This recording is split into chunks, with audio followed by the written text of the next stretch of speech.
up or shut up. Source up or shut up. Source up or shut up. Source up or shut up. Source up or shut up. Source up or shut up. Source up or shut up. Source up or shut up.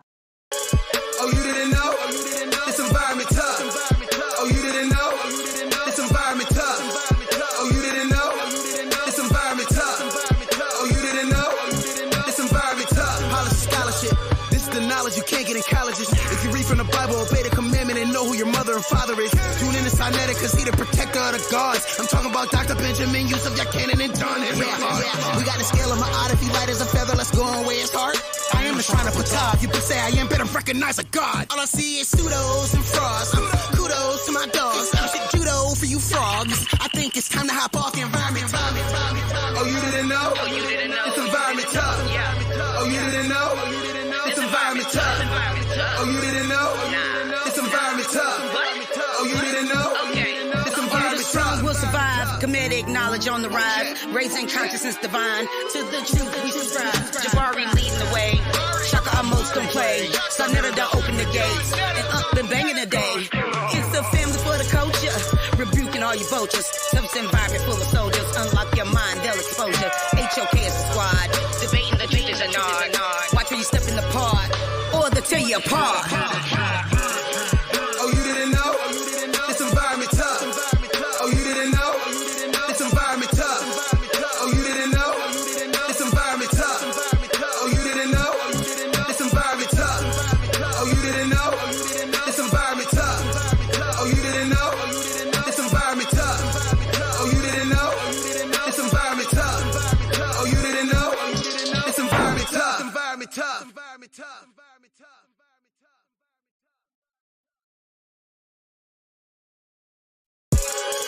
Oh, you didn't know?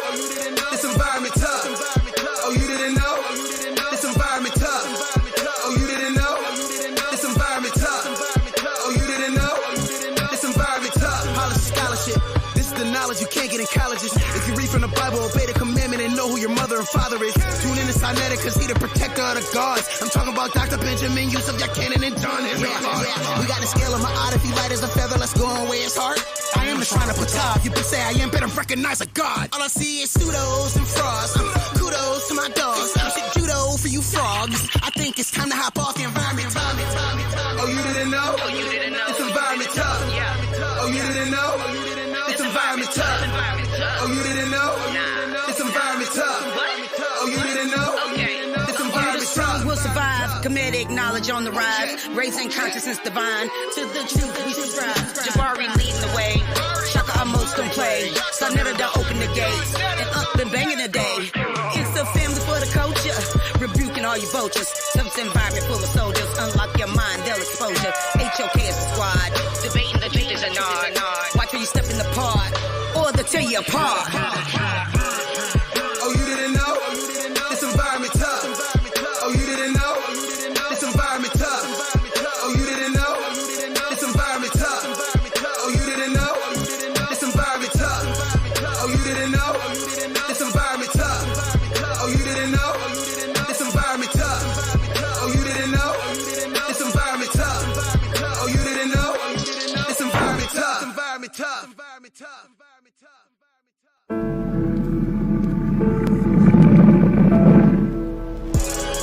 Oh, you didn't know? This environment tough.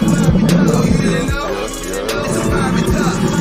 Oh, you didn't know? This environment tough. Oh, you didn't know? This environment tough. Policy scholarship. This is the knowledge you can't get in colleges. If you read from the Bible, obey the commandment and know who your mother and father is. Tune in to Sinaitic, cause he the protector of the gods. I'm talking about Dr. Benjamin, Yusuf, Yacanan, and John. We got the scale of my art. If you light as a feather, let's go and weigh his heart. I am just trying to put top. You can say I am, better recognize a God. All I see. It's the toughest environment to be in. Yeah, it's the toughest environment to be in. It's the toughest environment to be in. Toughest environment to be in. Yeah, it's the toughest environment to be in. Sources together and we gon' see them. This the toughest environment to be in. Get your sauces together and we gon' see then. Oh, this the toughest environment to be in. Get your sauces together and we gon' see then. This the toughest environment to be in.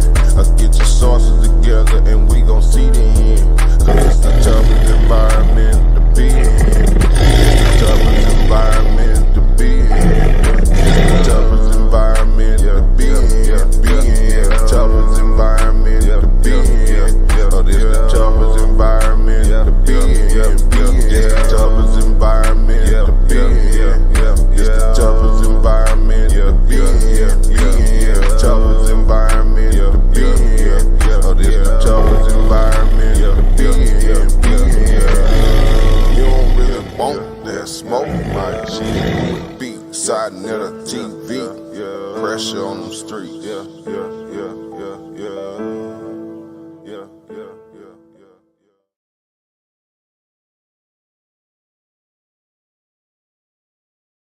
Yeah, pseudos and frauds. Kudos to my dogs.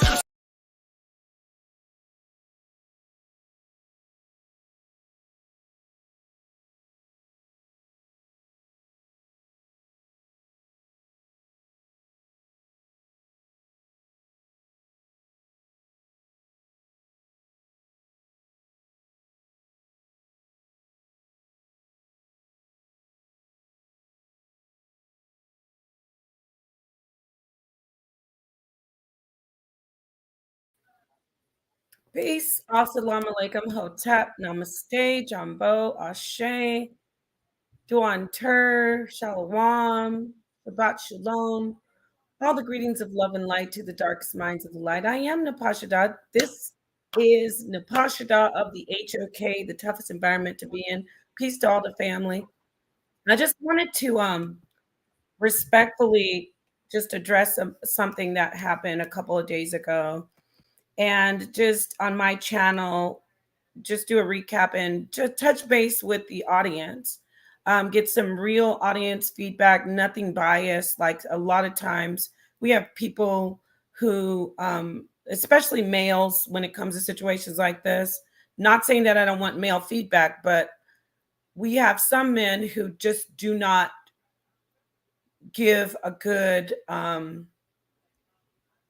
report, or how should I say, they don't keep their feelings, their chauvinistic feelings out of interactions that happen between males and females in this environment. When we're bringing forth information that is not always mainstream, not always conventional information, when we bring forth information that may not be comfortable for people to accept, I mean, male and female teachers, a lot of people take it personally. And then when they take it personally, if they already have issues and misogynistic perspectives on life, male chauvinistic perspectives on life, if they already have those types of perspectives, there's a biased, skewed reaction to certain situations, and they instantly blame women and they say, oh, well, she's disrespectful, or it's a woman, or see, she did this to him and she did that to him. But what I'm trying to articulate is, when you come into the HOK and you've been there for years, you know the environment, excuse me, you know the environment. And as long as you don't personally attack a person in information, then you won't have any problems.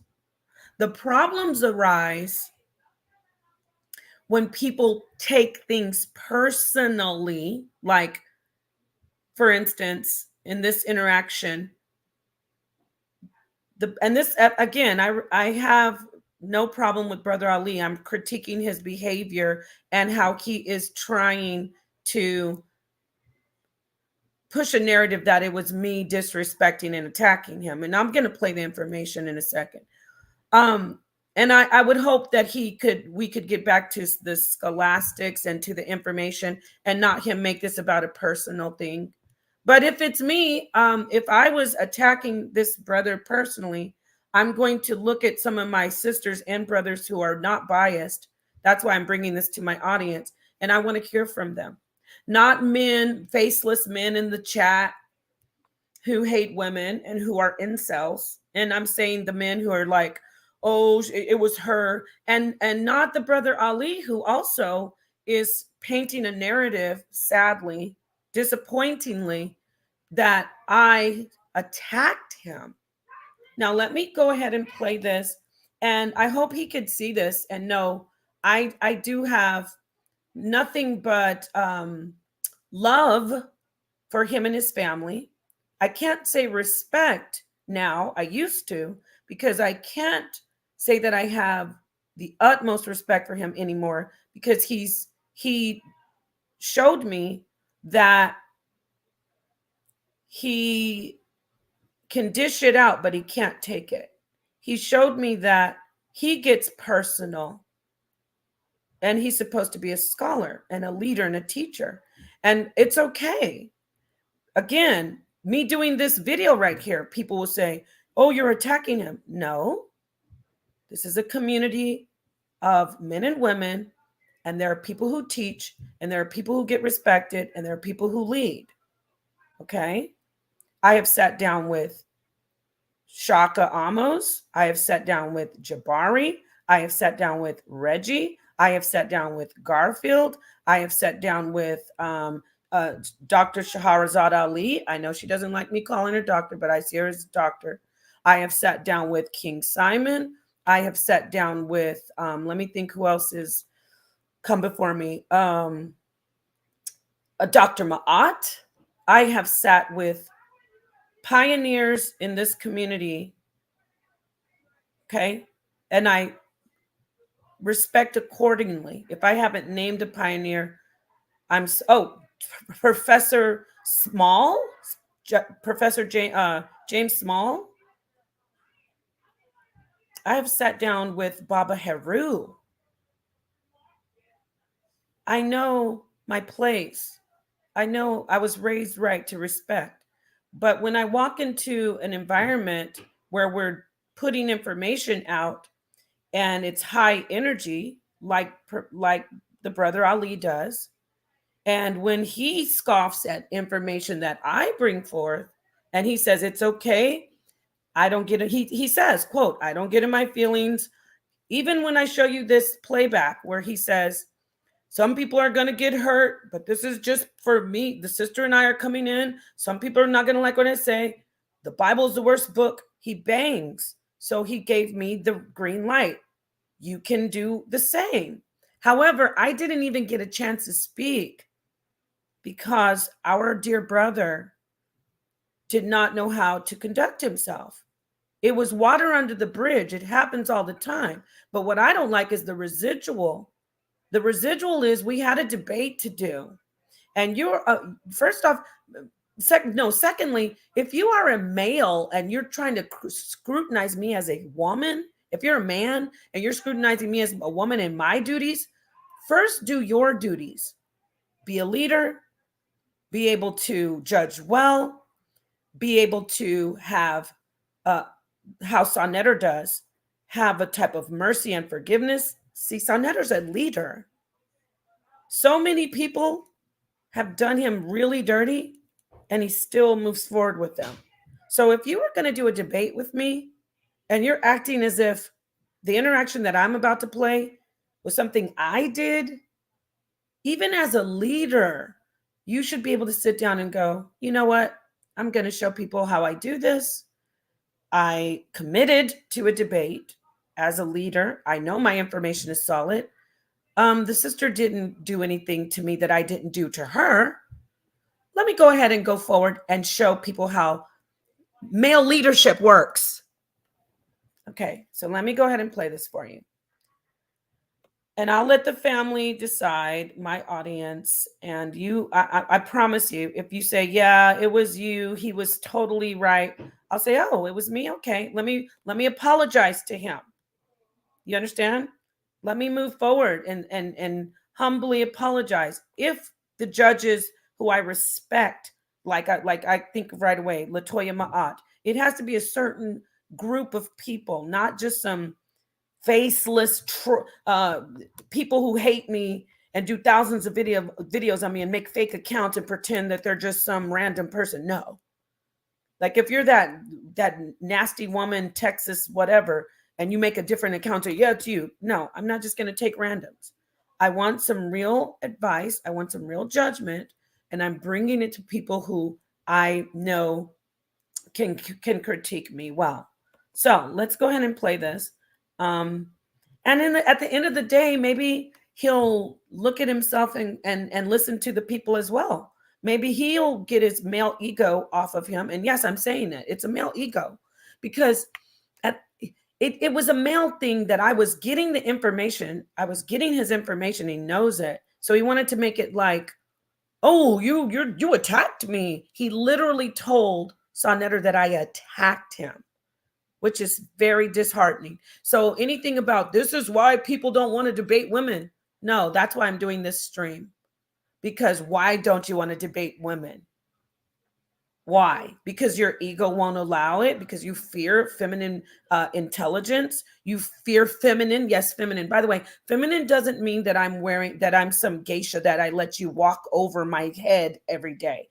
Feminine is being able to obviously be a woman, obviously express yourself as a woman, obviously express yourself as a part of the female gender, but still be able to sit intelligently and have a powerful presence. That intimidates a lot of men. And it doesn't mean the men are weak. It just means that they have an issue with feminine strength that does not align with them. Let me say it again.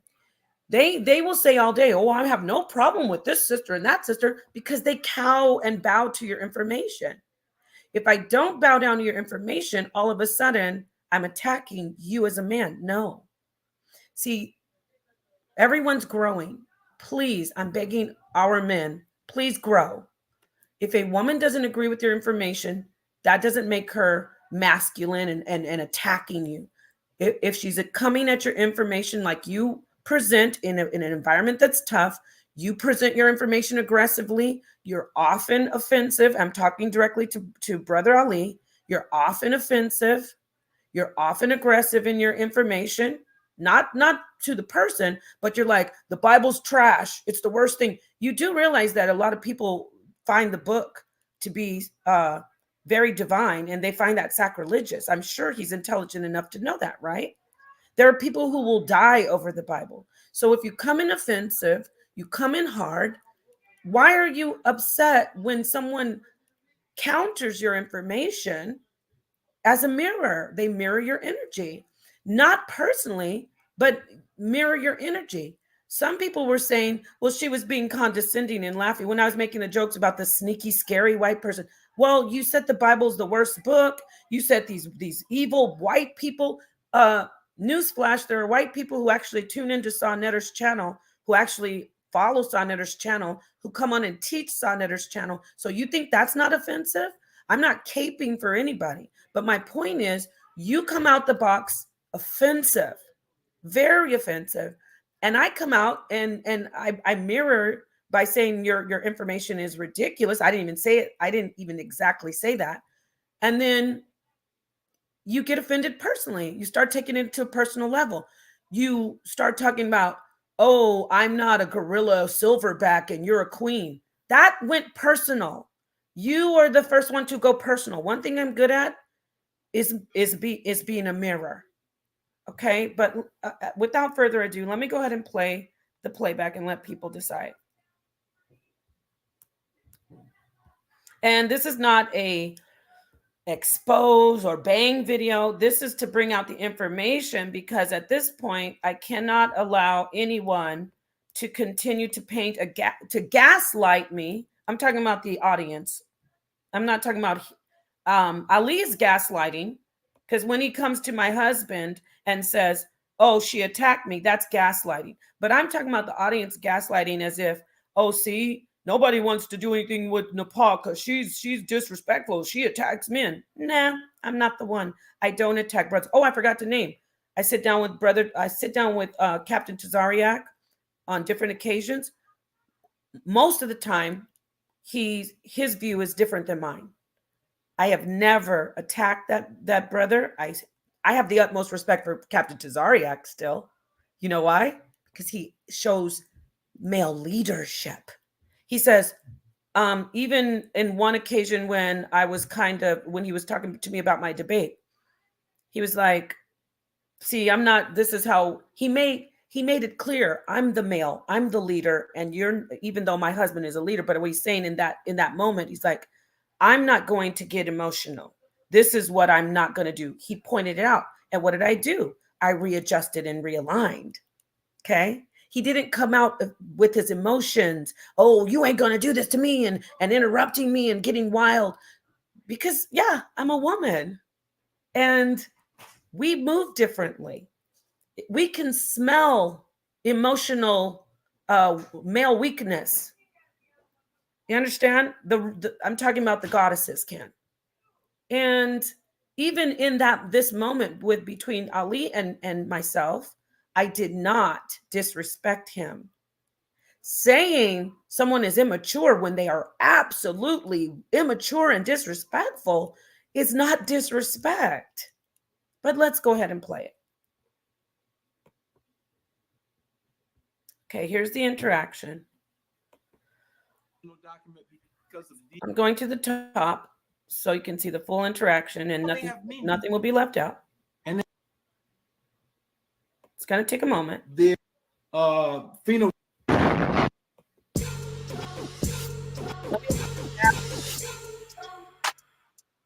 Details make the holidays.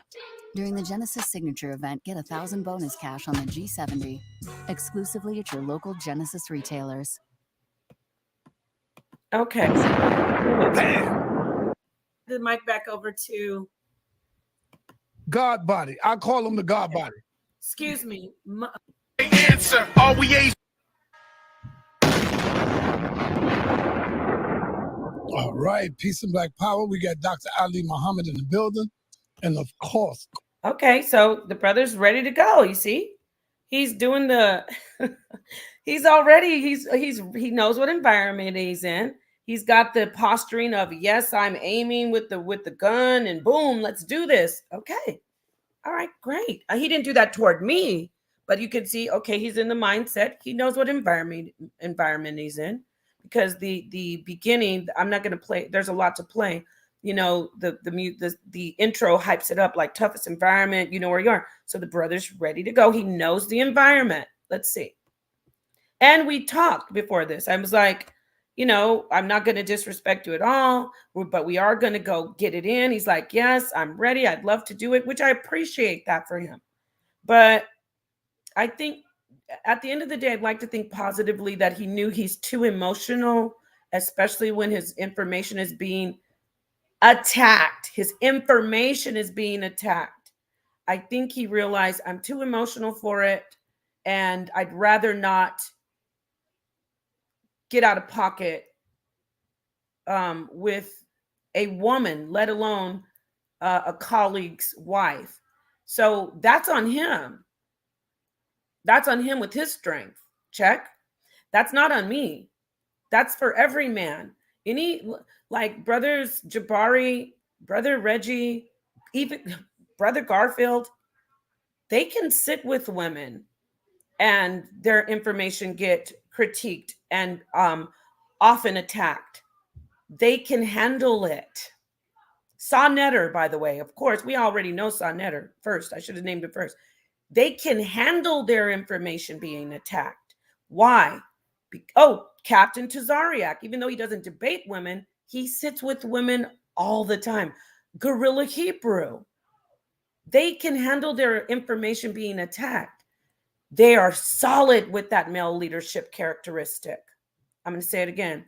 They can move on to the next level. They have mastered that characteristic, which is my information is being attacked, yes, that affects everyone's ego, male and female.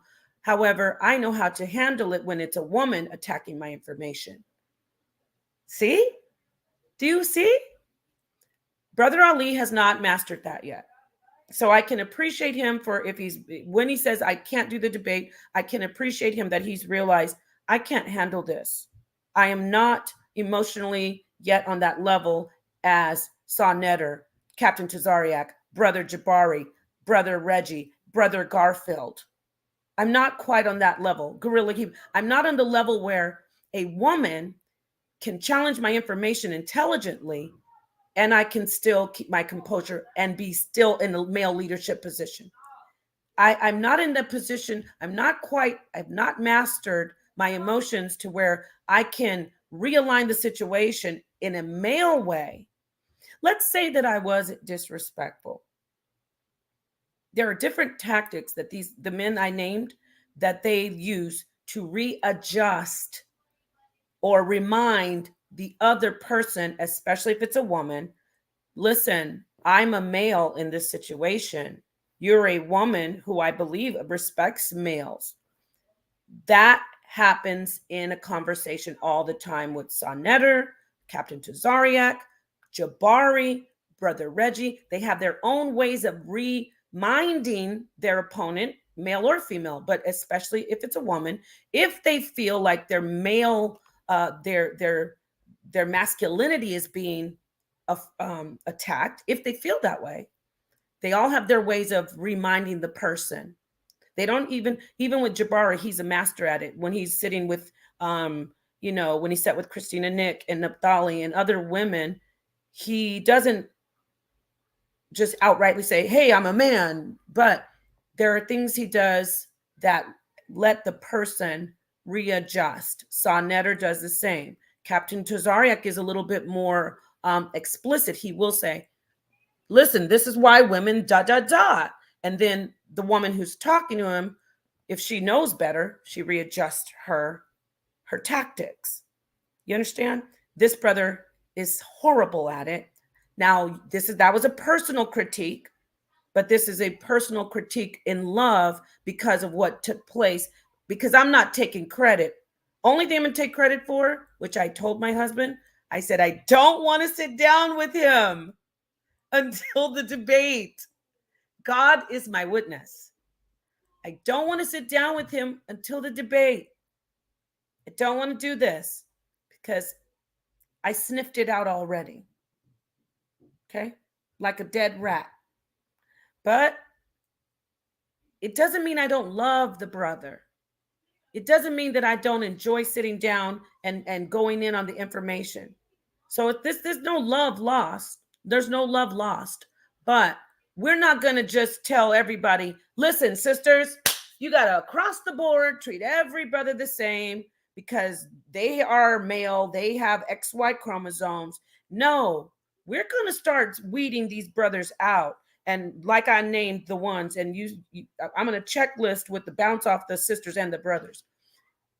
It's not just the leaders and the pioneers, by the way. There's other young brothers I can name. Real Thought. He's one of the youngest brothers in our community. When he hits panels, he's always level. And he keeps his head cool. He gets a little passionate sometimes, but he stays level. There are brothers like Revelation X. I have banged on his information. He keeps it level. Brother Law, he gets in his feelings. He says a little side stuff in the chat, but he keeps himself level.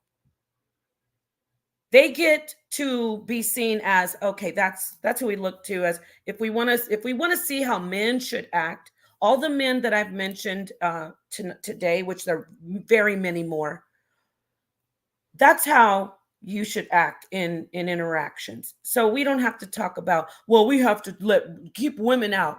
Women, if a woman is coming in disrespecting a man, cursing him out, not even cursing him out, calling him names, you little boy. I got called a little girl. If I would have been called immature, that would have been, if I'm behaving a certain way and someone says you're being immature, in this environment. I'm not talking about in the soft shell noodle back environment. I'm not talking about in the kit glove soft shoe ASMR whispering. And now here I am. Can you hear my nails on the screen? Yes. I want you to listen. No, we're talking about the toughest environment right here, okay?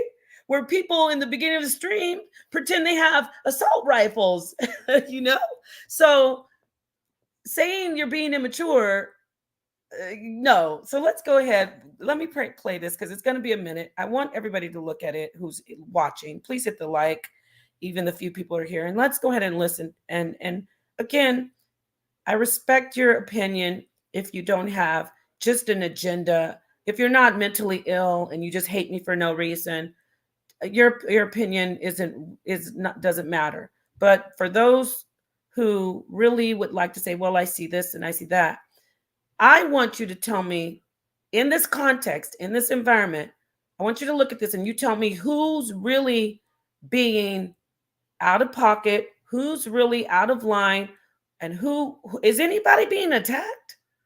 I don't even think I was being attacked. I just think he couldn't handle the information, and it made him, show a weak side of himself, which is okay, that he needs to work on. It's no love lost, but everybody can't be looked at with, as strong male leaders. When you're a strong male leader, you can handle any situation without attacking all women and saying that's why we don't listen to women, or I love women, I just don't like women like Napah. No, you don't like women who challenge your information. And it's not that he doesn't like me, scratch that. You don't like when women challenge your information. Hell, you don't like when Jabari challenged your information, or Brother Reggie.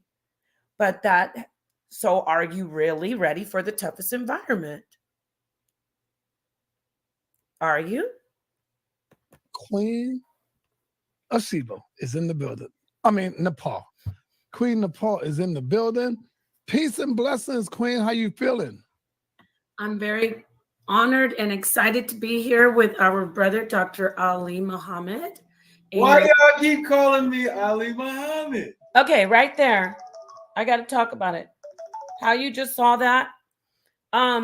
To me, that's childish, and I'm going to let you know, this is just me. That's not how male leadership works. That's how a little kid I'm telling the truth. Now it might be like I'm insulting, but that right there, when I'm saying I'm very honored to be here with you, why do you throw your hands up and cut it? Why y'all calling me Ali Muhammad? That reminds me of cute little boys like that are 8 and 9. And yeah, now it might be like, well, she insulted him in this. That's how I feel. That's how I see things. Like, why did you just do that? If you're we're talking about women and men, right? You want to critique women all the time. Can you imagine if I just did that while he was introducing himself? Even, you know how many people have called me Napah or said my name wrong? And I'm very happy to be here in Napah. Why y'all keep calling me Napah? What the hell? But already it's like in the intro, I could feel, oh boy. Okay, so that right there was just another like, oh boy. Okay, so I'm going to go back and I'm going to say, remember, I'm honoring him. Let's go back. Feeling. I'm very honored and excited to be here with our brother, Dr. Ali Muhammad. Why y'all keep calling me Ali Muhammad? First off, just like me, he could read that title. Let me go back and see if Sonnetter even called him that too. Let me see here. Asibo is in the building. Hold on. TV with 2 worlds. Live in this earthly skies. Side at a TV with 2 worlds collide.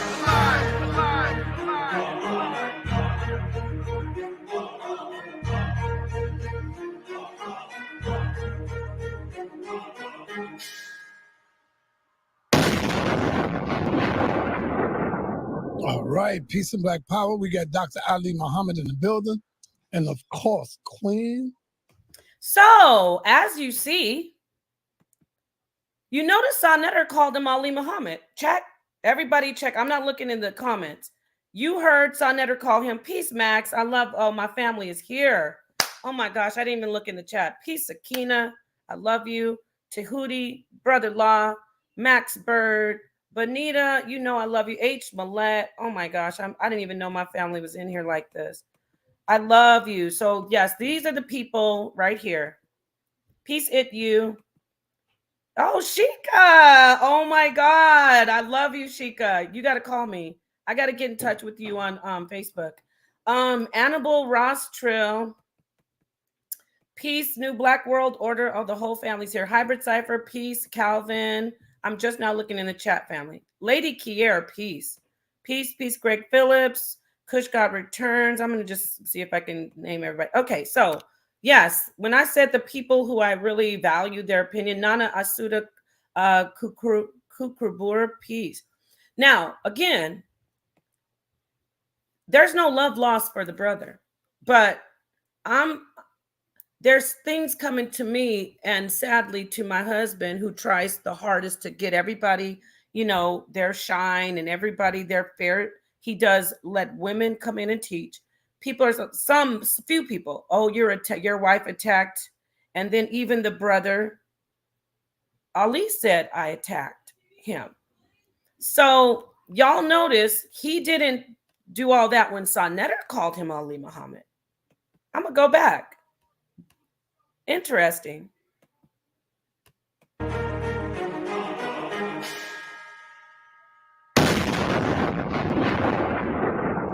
All right, peace and black power. We got Dr. Ali Muhammad in the building. And of course, Queen Asibo is in the building. What happened? I mean, Napah. Something went wrong. Hold on, y'all. Something happened. I got to stop sharing. Oh, for some reason, my device froze. I don't even know if you can still hear me. Damn. Of course, my device froze. That never happens. I don't even know why that happened just now. Oh, well, I don't know if you can hear me. I got to wait till it unfreezes. But yeah, I'm so glad that, and you know what? I'm going to let you know if you say something and I like the people who I trust, even if you tap, I could drop the link. I did this before for other reasons, but I can drop the link if you want to come in and speak, or if you just say something in the chat, I'll take it. I won't even be like, I won't basically defend myself here. I'll just review it, maybe email whoever. If there's something you say, well, yeah, you did do him like this or that. So don't feel like I'm going to be like, what are you talking about? I didn't. I'm not going to do that. I know I do that often sometimes when I'll be like, I'm frozen, y'all. I don't even know if you guys can hear me. This device is annoying. This laptop is tripping right now. Wow. Well, I don't even know if I'm still alive. Damn. I do not know what's going on here. Annoying as hell. Can you guys hear me? Oh, you do hear me? Great, Max. Thank you. Yeah, I love you, Bonita. And like I said, honestly, just let me know. I have to stop. Hold on. Let me go ahead and do this. That was weird. I have too many tabs open. That's why. Let me close some of these tabs. That is so annoying that happened.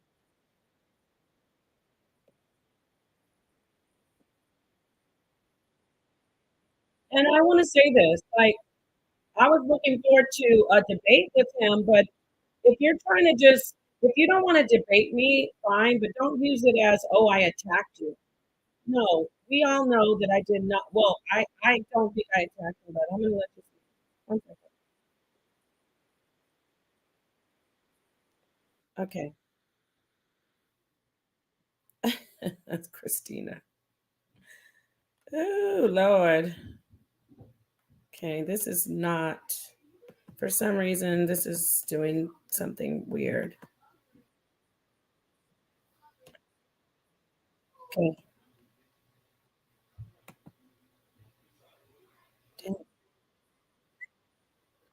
Okay.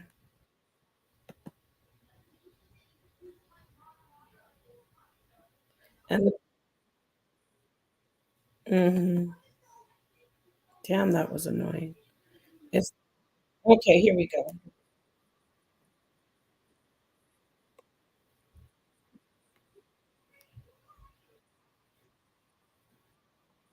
Queen Napah is in the building.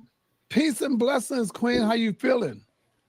I'm very honored and excited to be here with our brother, Dr. Ali Muhammad. Yeah, Max. Why y'all keep calling me Ali Muhammad? You need to. That's the name we familiar with, brother. Come on. Your friend and longtime colleague has been saying that. What is your name, brother? Ali. Dr. Ali. OG, the chief God body. I call him the God body. Excuse me. Very, very sorry. Forgive me. Doctor. Now, you notice that my husband, Sonetter, who is his friend and colleague, clarified, because I was calling him Ali Muhammad. He had no problem with Sonetter calling him that. Then Sonetter said, OG, the chief God body. So when I go in and say OG, the chief God body, then he has a weird reaction to that too. Like, how rude and uncomfortable can you, like, to me, that was uncomfortable. It was very uncourteous. See, but I didn't complain about it. You see what I'm saying? But I'm not stupid. I know when somebody's not on, not on the level, but guess what? I keep it moving and keep being respectful. But I'm not stupid. I'm not an airhead. I'm very in tune with people. I could tell he was being disrespectful. Let me say, as far as an interaction, as far as greeting each other, how we're supposed to greet each other as people, he wasn't respectful. But do I care? No. But if we're going to talk about Napah's disrespectful, now I'm fine-tooth combing this interaction. I'm going to say it again. If you want to talk about attack, now I'm taking a fine-tooth comb. Off the rip, you weren't the most respectful. You were cold. You interrupted me in my greeting, even though I said I honor you. But guess what? I still was respectful and I apologized. When I apologize, look how he's reacting. See, it's something about upbringing. Even if I don't like you and I'm in front of a camera, especially if I'm calling myself a teacher and a leader, as someone greeting me, I interrupted the person when they said they're honored to be with me. Then when the person apologized profusely, I look around like a child with attention deficit disorder. I'm serious. And then when the person says, my husband said, OG, the chief God body. So I say the name. Oh, it's just Ali. You want to talk about how people act and how people should interact and how I'm rude? But I kept it moving because it doesn't matter. I don't have thin skin. And I let it go. I just chalk it up as, oh, this guy doesn't have the same upbringing as I do. Put that in your notebook. Let me continue. Ali, OG, the chief God body. Yeah. See? Laughing, shaking his head. This is already getting weird, but I let it go. Fine-tooth comb now. Why is it a fine-tooth comb? Because what you're trying to do is gaslight the people and act like I'm the problem. That's not happening anymore. That whole, that's why nobody wants to do anything with women. No. Because imagine, family, if it was reverse. He comes in, I'm honored to sit with Napah. Why everybody keep calling me Napah? And then the brother says, oh, I'm so sorry, Queen. Just go on. It's just Napah, okay? People be like, oh my, right away in this community and everywhere else, they would say, what's wrong with, oh my gosh, she's so disrespectful. I'm fine-tooth combing this now. Okay? Let's keep going. Ali. Just call me Ali. No, I gotta do it. I gotta do it correct now. I was born with the name Ali. Call me Ali. Ali is a Muslim name, right? No. It's not a Muslim name? No, that's not the origin of that name. Okay. All right. Ali, we're here with the brother. Thank you for being here, His Ali. name is Thank right you. there on the screen. It's older than Islam. Thank you to the audience. The audience is amazing. Thank you for being here. So he's rude. I gotta, you know what? I don't care. He's rude. Are we in our feelings? No, you were in your feelings. Now I got to bring it up. He's rude. He didn't even greet us. He didn't even say, okay, peace to Sonetter, peace to Napah. But it's okay. Maybe that's not his upbringing. See, I wouldn't have cared if we could have just moved on and we could have just done the debate or not do the debate and you didn't have to say, I attacked you. But now you say you don't want to do the debate. Fine. You acted like a complete mess on this stream. We could have moved forward, but then you're going to say that I attacked you? No. Now we're fine-tooth combing your behavior. Thank you, brother-in-law.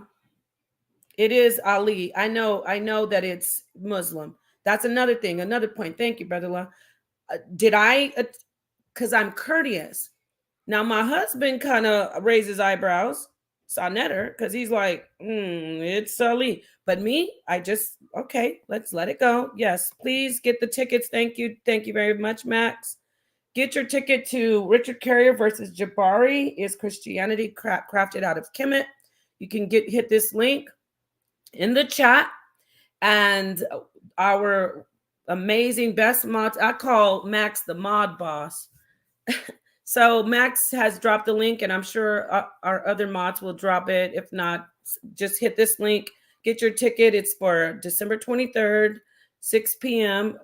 It's going to be an excellent debate. Excellent debate. So already the brother, I don't know. That's his personality. I wasn't really too much reading into it, but it was like, oh boy. Okay, take it easy, Napah. You know, I'm not here to give anybody baby bottles and change their diapers. I didn't know I was going to have to do that, but I was like, okay, just take it easy. Don't do anything yet. Okay.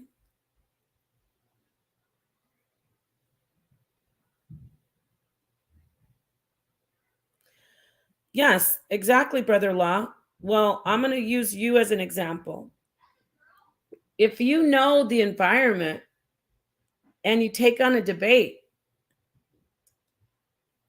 you've seen, for instance, who's gone head to head, like I've really debated, like Brother Reggie and Brother Garfield and even Brother Jabari, not so much all the time. One time I was going back and forth really hard with Jabari about circumcision, like a few years ago. But I really usually agree with Jabari's information, so we don't clash.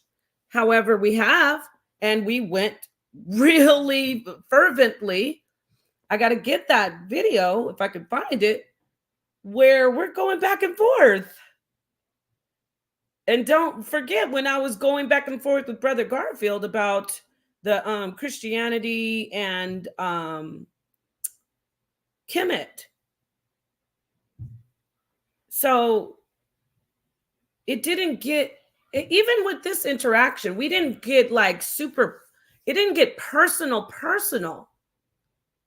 But the brother is making it as if he used the word, your wife attacked me. That's why I'm up here.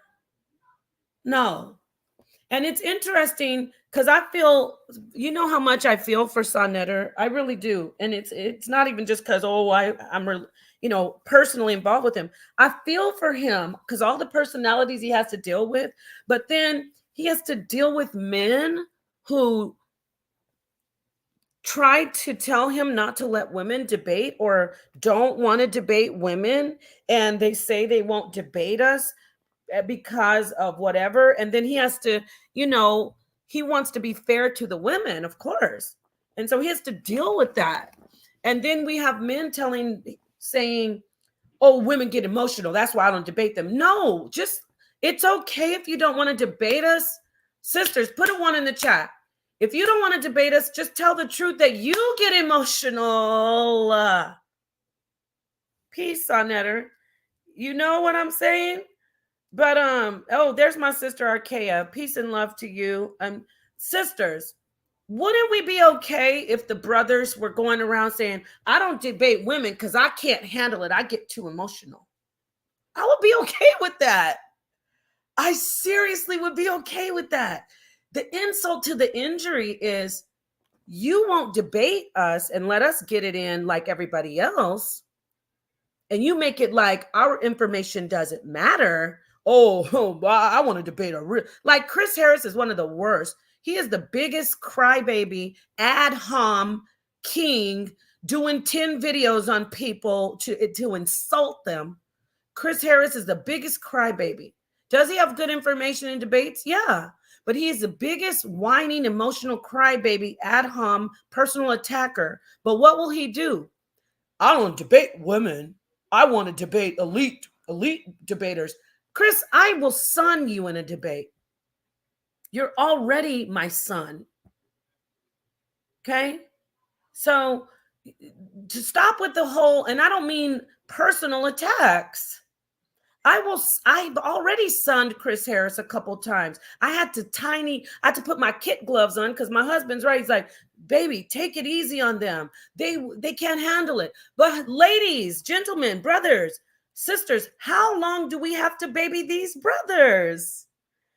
Isn't it ironic that it's the toughest environment and we're told as women every day, oh, we won't debate you because you're emotional, but we have to baby the men? Isn't that funny? And guess what? I do baby. I've babied a lot of brothers. I've babied Chris in the past. I've babied, I babied Ali. The only reason I went on him when we did the talk about science, which is his science is absolutely ridiculous, is because those are areas that I really feel strongly about because there are people out there suffering from diseases such as sickle cell. I lost it. Do you know the mental anguish that people go through with sickle cell? Do you know don't forget, let's not even talk about the pain and suffering of sickle cell, living with that chronic illness. Then we have a psychological effect. Okay. And you're going to come in and say that it's caused by bacterial gastrointestinal infections? Shame on you. That's when I went in. So he considers that an attack. What? How is that an attack on you? You're bringing something to the people saying you can heal sickle cell by essentially, because antibiotics cure bacterial infections. Probiotics will heal the gut to fight and prevent bacterial infections. So you're essentially telling people, giving them false hope that you can take care of your sickle cell if you just get your gut right. Now, can you live a better life and have less, maybe flare-ups and problems? Yes, I can see that. But when you're saying you can heal sickle cell, or that sickle cell is caused by a bacterial infection in the gut, no, I flame up off that because I've worked with mothers, families who have dealt with sickle cell, even with their children inheriting the genes. Now, that's why he thought, let me put this up here. Thank you, Sonetter. That's why he thought he claims to be attacked. And I'm going to say this. Let me talk to you about Sonetter. If I would have gone to Sonetter and said, crying, I can't believe that he attacked my information, he would have said, are you crazy? He'd say, toughen up. He said it in the past. When I've been having issues, when I was like, and then this person did this and that, and why'd they say? He said, toughen up. You can't handle this environment. So I digress. Peace, here she is. There she is. I love you, Latoya. I thought of you because you're a great, you really give me some good insight on things. And all the people, everybody in the chat, I value everyone who's here right now. I value your opinion, believe it or not. Yes, Brother Law, I value your opinion. You just be in the chat ambiguously putting up shake my head. And then during the critique of the debate, that was the issue where you were like, to me, I was already, fired up, just like Dulcinea. Both of us, we had just had the debate. So I will also publicly say, I'm sorry if I was harsh on you. No, not if. I'm sorry for saying you're done. I looked back at that and that was disrespectful. I have no problem apologizing when I know I'm wrong. Okay. So, but I value everyone's opinion who is here right now. Okay. So, emotionalism comes in male and female. Yes. Male emotionalism looks different than female emotionalism, but it's still emotionalism. Yes. And guess what? Perfect. See, I love how you brought that in. I knew you would come in with a jewel. I don't even care if you get emotional. I'm telling you. You like it, I love it. That's what I say in this interaction. Let's still present the information. I don't care if you get emotional. Yes, thank you, Latoya. Thank you. And you know what? The brother's passionate. That's right. I want to say this. We got to stop emotional shaming. You want to get emotional? Fine. Don't cross the line, though. Don't cross the line. He didn't cross the line for me in this interaction. I thought I didn't cross the line for him. Yes, was it how do you say? Did we bump heads and were things getting out of control? Yeah, but I didn't feel I crossed his line, and I thought, and he didn't cross my line. But then later on, he's like, "Oh, she attacked me." That means that you think I crossed a line. So anyway, thank you for your input. Let me go ahead and play this. Remember, this is fine-tooth comb. I didn't want to make this go long, but let me go ahead and play it for the family. You know how I do. Let me try to let it play a little more. I want you to observe how I sit and let him do a full whatever he needs without jumping in, because at this moment, I looked up to him. I want to make that clear. Even with the interaction about the sickle cell, I still looked up to him. Do I have no respect for this brother anymore? No, of course, I respect him. That's why I'm taking it easy right now. To me, I'm taking it easy. But I let him go and go and go because I respected him at that in that capacity. Where Sonetter even jumped in and noticed. He's like, Napah, do you want to take notes? Do you want to? And he was just doing the intro. But listen to him in the intro, how he says things that would be for some an affront on some people's beliefs and quite frankly, very offensive to people who believe that the Bible is sacred. He's coming out with guns blazing. And he literally has worn bulletproof vests, but he forgot to put his vest on in this interaction, right? Check. Because he couldn't handle when I returned fire, in a sense. Let's listen. I'm going to hand the mic back over to Brother Ali or Sonetter. I'm going to mute out. All right. Peace and blessings, Brother Ali. God body, I need you to let the people know, why are you here today? What would you be breaking down? And what will you be proving? This is going to be a nice discussion going back and forth. I told the queen, I said, don't run him away. Take it easy on Ali, because to me, a lot of the brothers I see, it seems that they are the ones that get more emotional than the sisters. So I told her to take it easy on you today, Brother Ali, because we really want to have this debate with you, brother. We don't want you running or nothing like that. So, so go ahead and bring it down, Brother Ali. All right. So peace to the audience, all those who love me and all those who hate me. I thank Sonetter for creating this environment so we can spar intellectually. And I thank the sister for contacting me and saying she wanted some heavyweights. And you know what? Right there, that's all love. You got that? And I appreciate him saying that. I wish he would have stayed in that mind state. Remember? Spar intellectually. And yes, he's established himself in the community as a heavyweight, despite his information being, critiqued by me. He has definitely established himself in this environment. But let's continue. But that's before I was around, family. That's before I was around with my big piñata stick. I was tired of dealing with folk who wasn't on her level, basically.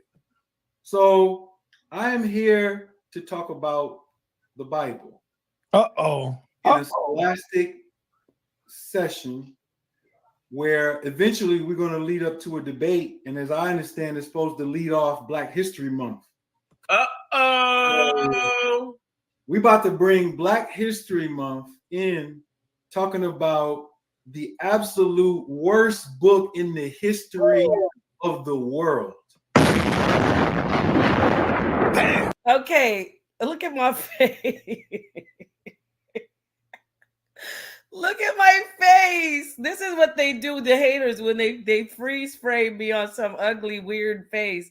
Look at my face. That made me have to adjust my crown and family. But I kept my composure. And he knew what he was doing, right? He picked up his piñata stick and he was swinging and he whacked. He like, God, I connected. He connected with my piñata. He got a whack in.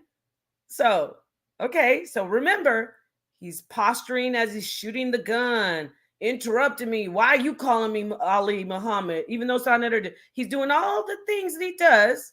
And it's all love because I'm not offended like personally, but he's bringing it out.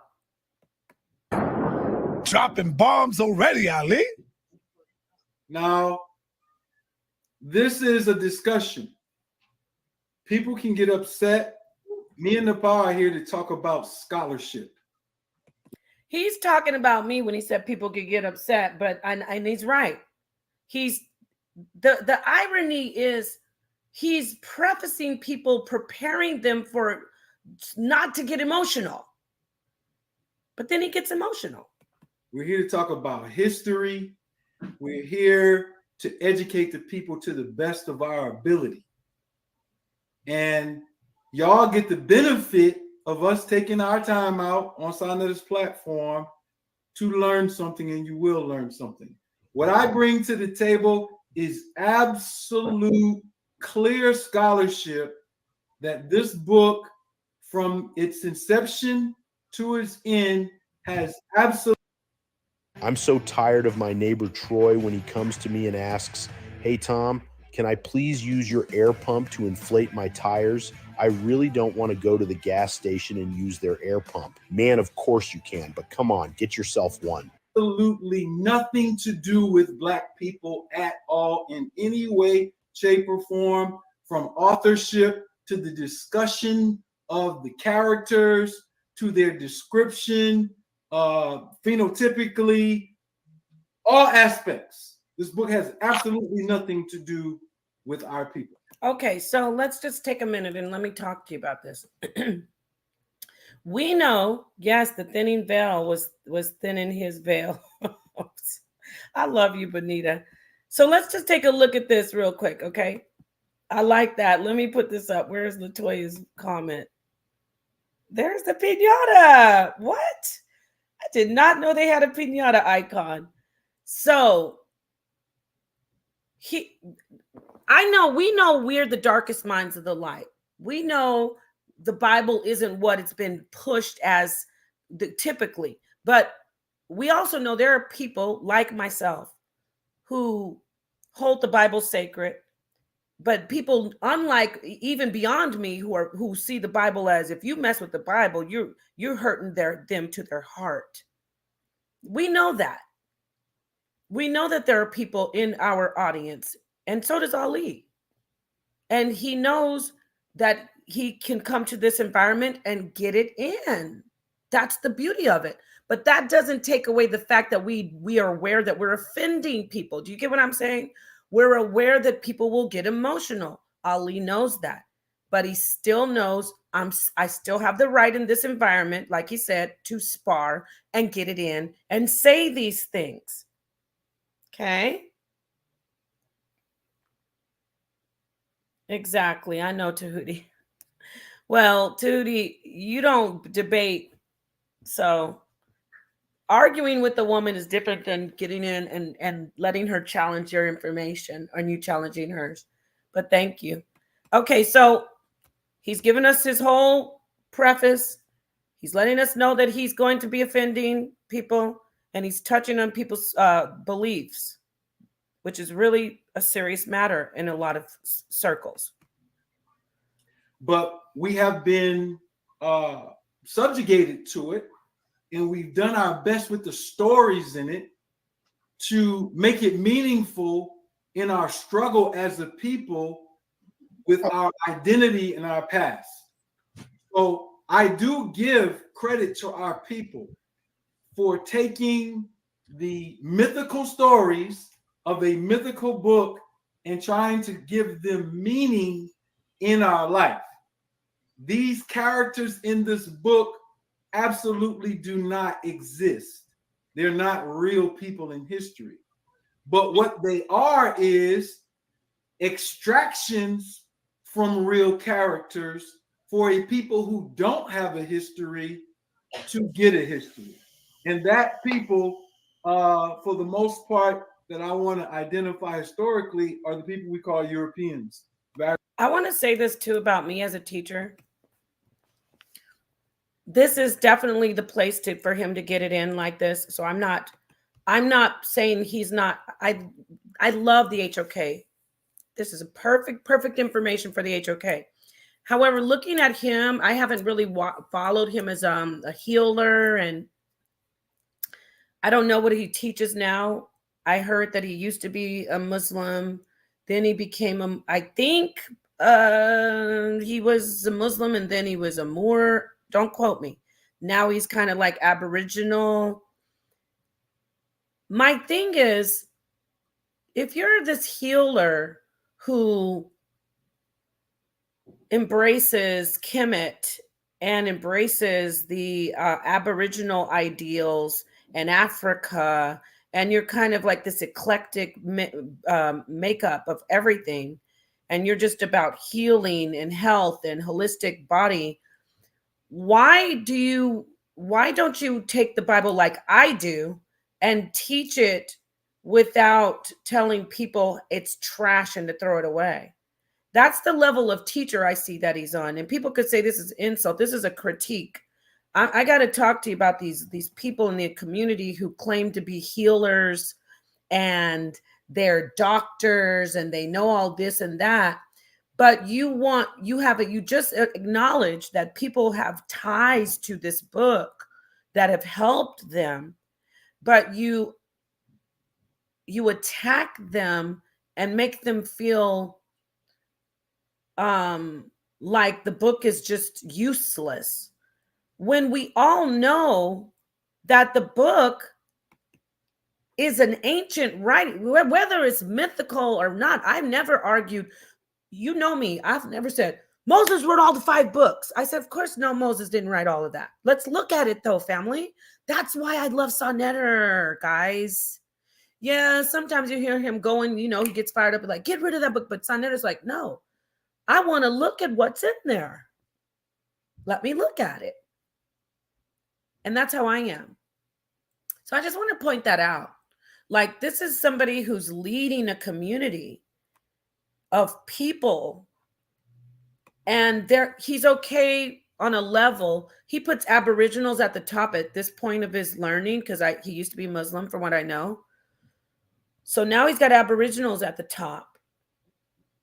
But then you don't attack Islam like you're attacking the Bible and Christianity. You don't attack Kemet on the level that you so super disrespect people's belief. Now, again, belief. And I keep going back to Sonnetter because he knows, he says, well, belief. I'm the first one to say your conceptualization of God. And also I noticed that this brother conflates his belief with what is historical. Shout out to Jabari. I love you for minimizing that. Notice I said minimizing that to like less than 1%. I really appreciate that because it's impossible to completely not conflate your beliefs with your teachings as far as history. It's impossible as an individual, but there's enough of the facts in your teaching, Jabari, of course, Brother Reggie, because he doesn't really subscribe to a religion. When they teach, you get the so much of the reality of the history that you can count on the facts being able to be fact check. But with people like Ali, he wants to be counted on the level of scholars like Jabari and Brother Reggie and others. He wants to be counted on that level, yet he conflates so much of his belief with history that we've got 98% of belief from him and 2% fact. And guess what? That's not a diss. That's okay. What's not okay is you're trying to stand and align yourself with the scholars who use more fact than feeling. Check. And that's what I was telling my beloved uber intelligent sister Dulcinea in the debate. I even said it before the debate. I said, Dulcinea, I love what you're doing if you weren't saying this is fact, this is science, I can prove this with mainstream. No, there's a different category, which is pseudoscience. And guess what, family? I respect pseudoscience because I can approach it as such. And there is a lot of pseudoscience that actually works. But it is not mainstream history. It is not mainstream science. So I just had to go on that tangent about him because I look at him and he is interesting. Notice I use the word interesting. Informative? No. I would never, ever refer anyone to him for any type of healing, any type of historical information that they might need, like to pass a test or something that's important. I wouldn't. Would I say, check this brother out? He's very charismatic. He's very interesting. He seems to be very loved in the community. Oh yeah, I would. But that's not enough for him. And that's where we start talking about people staying in their lane. I'm learning about Kemet. When there are Kemetic conversations, notice I don't jump in there and try to, well, let me tell you guys about this. It's not my lane yet. I'm a baby, a newborn. I can see and I can understand the words when I hear it spoken by mommy and daddy and family, but I don't know how to speak it yet. All I can do is blah, blah, blah, blah, blah, blah. I'm trying to say things that I can't say. And then I have to spell it out. And can't get it? Because I'm a baby. But I don't want to. But then why would a baby come in acting like I'm one of the parents? But no, you're not a parent yet, sweetheart. Mommy's changing your diaper. You're so cute. So I love you and you're part of the family. And guess what? The focus is all on you. You're the baby. But you're not a parent. Okay? Maybe amongst the babies, you're the best baby. So people could say you're dissing him. No, I'm not dissing him. I'm telling you this. When we have a community, that's why when people come in, that's why I don't even talk about health in this community anymore. That's why I don't even teach about my profession. That's why I feel very apprehensive about talking about certain things.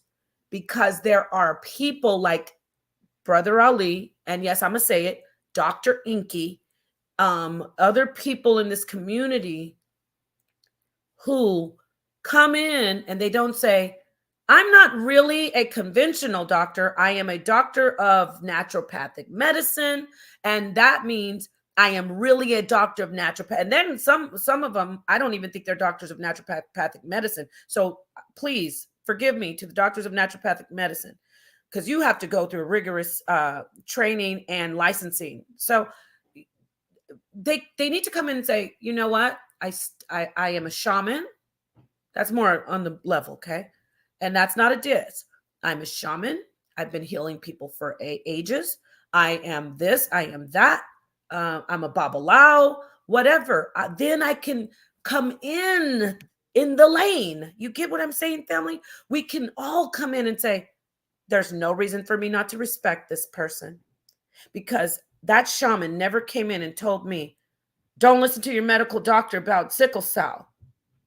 You just have to do something about your stomach and your back and the bacterial infection. Get it? The shaman doesn't come in and tell me conventional science doesn't know how to heal that. The shaman comes in and just heals it. Then the shaman goes into back where they were. They never sit and say, I'm going to show you that this is wrong. Shamans don't do that. And they heal. Egomaniacs come in and say, I've got some information. It's working, and it may be working. And now I'm going to attack the factual historical information and all the science because it's wrong, because I'm going to make sure that you think I'm right only. That's where people start to say, you're being disingenuous. So I went on a tangent, but you get what I'm saying? If only people would stay in their lane and be honest. Don't make up fake degrees. I'm going to say this 3 times. Don't make up a fake degree. I got to say it again. Please don't create forged degrees with misspelled words on them just so you can boost your ego even more. And that tells me that you obviously value those degrees. That tells me that the degree, shout out to Dr. Daniel LaRoche, the optometrist or ophthalmologist, I think. That's not, they didn't play. That's a good 10 years of their life just getting the training. Okay? So I said what I said. Oh, and I thought of you right now. When I said that, Sheikah, you came in my mind. I wasn't even looking in the chat. This sister is a principal at a school teaching. She went from being a teacher, got her teaching degree, went on, got her master's. Okay. And people like her and like me, who work their asses off in school. I'm not going to talk about me. I'm praising Sheikah. People who've been to school and worked toward degrees. She's a master because she's given her blood, sweat, and tears. Probably literally. I'm sure tears and sweat and maybe some blood. Sheikah, can you imagine me telling her, yo, I don't need that master's and I'm going to come in and do exactly what you do. It's an insult. It's an insult. Does that mean I want to say to my family, does that mean that I don't value the leaders and teachers of our community? We have honorary doctors, and that's even universities do that. They did it with Bill Cosby. They do it with different people. No, of course. Dr. Shahrazad Ali. She's so humble. She says, stop calling me doctor. No, you are Dr. Shahrazad Ali. Dr. Professor James Small. He says, oh, well, I did. And you notice these people, the same thing they do. I'm not a doctor. They make sure. Dr. Reggie. How many times he says, I'm not Dr. Reggie? Yeah, you are to us. Dr. Jabari, who he's working at getting his paper, his credentials. He will be soon. PhD. However, we already know he's Dr. Jabari. We know he's Dr. Reggie. We know she's Dr. Shahrazad Ali, Professor James Small. So I'm getting to this brother where I was even giving him the respect saying doctor, but no, never again. Not only because of this interaction, I stopped doing it after he said the thing about sickle cell. I think I may have slipped up and said it again out of just utmost respect. But I won't make that mistake again. And it's not a diss. And it's not an attack. We're doing realismism. If a brother was doing this, his gender wouldn't come up. So take the information and don't call it male or female. I just wanted to go in on that because Yeah. Anyway, let me get back to him and the interaction. Various types of Europeans. And so they didn't have a history. They came into a world where we had people writing on papyrus, clay, animal skins, and different types of ways of conveying their ancient heritage. And so it's like a child in a room. You see everybody else walking and talking and doing things. You raise your hand like, man, I want to do that. I want books. I want a history. I want an origin story. And so the Bible is their version of extracting from our various indigenous histories to create people like Hebrews who absolutely have no real historical foundation until people started naming themselves that. That's like if I wanted to name myself the blue-green people, and y'all say, well, Ali, there was never any blue-green people 5,000 years ago. I say, I don't care what y'all say. The blue-green people live, and then, hey, 100 years from now, we got 3 generations of blue-green people. Or it could be how people are calling themselves aboriginals and Black Native American. They don't even, I don't know what they call themselves. Or it could be the group that he's in actually right now, right? And everybody's okay with that. Why? Because we are that type of community, but we still challenge the information. We have people calling themselves Indians, Abos. Now, there are Black Native Americans. I do want to make that clear.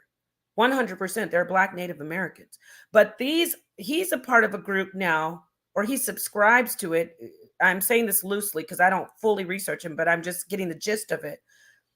He is doing that. What are you talking about? There are groups right now who call themselves the Hebrew Israelites, right?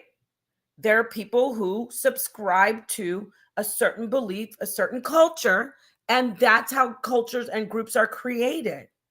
So I don't get that. Like, yeah, thank you for the bombs, Max. That's exactly what he's doing. They're not the blue-green people, it's the Aboriginals. And I think they call themselves Indians. The problem with that, see how it's all good? The problem with that is when you start to step on the toes of other people. What people are we talking about? First and foremost, the African slave trade. You want to totally erase it. Big problem, right? Check. Big problem. See, you should just call yourself the Abos or the blue-green people. And just be them. We're good. We'll be like, can somebody bring those blue-green people back? We love them so much. We love I love their fried bread. Oh, I love that dance they do. Those drums.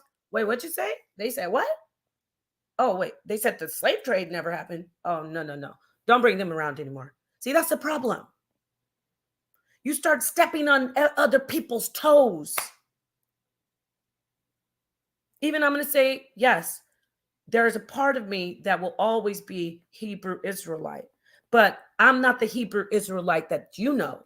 I'm not doing that because you're stepping on people's toes because you're telling me that all white people have to die. And when God comes back, all of them either will die or be enslaved. All the Chinese, all the Korean. I can't. What? No, I can't do that. However, I'm still going to be who I am. And you won't ever say you're not a Hebrew. No, you're not actually a Hebrew. How's that? Because see, this is, I'm going back to being the blue-green people that don't step on people's toes. I'm that so-called blue-green people, the Hebrew Israelite that doesn't say, oh, if I see somebody Chinese, they're going to be, never, God doesn't love them. See, I'm not that blue-green person. I'm not that Aborigine or that Aboriginal or that Hebrew. I'm a person who aligns with the universal mind of God, meaning we are all one, and we allowed social constructs like racism, which is ironic that we argue against primates, that we're not primates, because we say, because we're Black and we're not primates. But the irony is the Black part is the problem. You've been programmed to be believe that there's black, white, red, yellow. No, that was the part of scientific racism that stuck. See, that's the real grift. That's the real hoodwink. I'm not going to say I'm a primate because they say black people are monkeys. And I'm black. I'm not a monkey. Actually, you're a monkey. You're not black. Check. Now, I can show you in science if you want to play with me. They said I'm an ape because I'm black. No, you're an ape. You're not black. Scientific racism says you're black. Okay, thank you. Yes, they can't handle it. This is too much. The program's too strong on some of these people. Who taught you that you're black? Scientific racism and social constructs. Isn't it ridiculous? Black people, white people, red people, yellow people. Mommy, I know my colors. Oh, but honey, those aren't people. Get it? Now, he's talking about himself.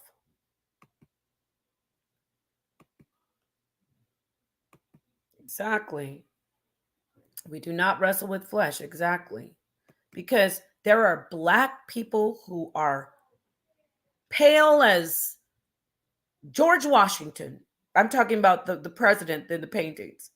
And there are white people who are as dark as me. Yes. So they're not really black or white, are they? Those are social constructs that, yes, we all look at, and it's so deeply embedded in our society that we have to speak that language to be able to relate. Get it? Like I have to use the word God, but I know that what I'm referring to is an unfathomable, mysterious source that even using those words, I can't fathom my concept of God, but it's still a concept. See, when I talked about the paradox, the duality, and the irony, the things that are double entendres, paradoxes, contradictions, that's when you know something is divine and that it stays sacred. So the unfathomable God, when I say God, I have to use that language. But I know that's just a word. And people say, well, you know the word God, it comes from... Okay, I got it. Yes, I know. But I'm speaking to you. So the same thing goes with when we have to say black, white, African American, even Africa. All of these things are part of our communication. But the racism and the social constructs that are damaging aren't the fact that we have been categorized and labeled as primates. It's that we're being labeled as different races. Cultures and ethnicities have been blurred into, like smudged into, oh, and this is a race. No, people naturally congregate and come together as groups in society, and then we either assimilate or we appropriate. We do all these things in society. That's sociology, okay? Then someone came along and said, oh, I see that these groups congregate, and this is the black because they're together more. Oh, I know, I see a couple Native Americans and Asians and Caucasians sprinkled in there, but no, those are the blacks. And then I see this over here. These are the whites. Oh yeah, I do see some Native Americans and black people there, but those are the whites. And then you get what I'm saying? It's like, that's the problem. I went off on a tangent, but we're leveling up above this. We're spiraling out of this paradigm. We're moving into a new, it's a shift, a paradigm spiraling up. So let me let you listen again, though. Remember, he said I attacked him. Let's hear this. And how the blue-green people become real. And so things like Israel had nothing to do with the Bible. Israel absolutely had nothing to do with the Bible. It did not originate with the Bible. It originated in another culture and meant another thing. concepts like the Trinity have nothing to do with Christianity at first.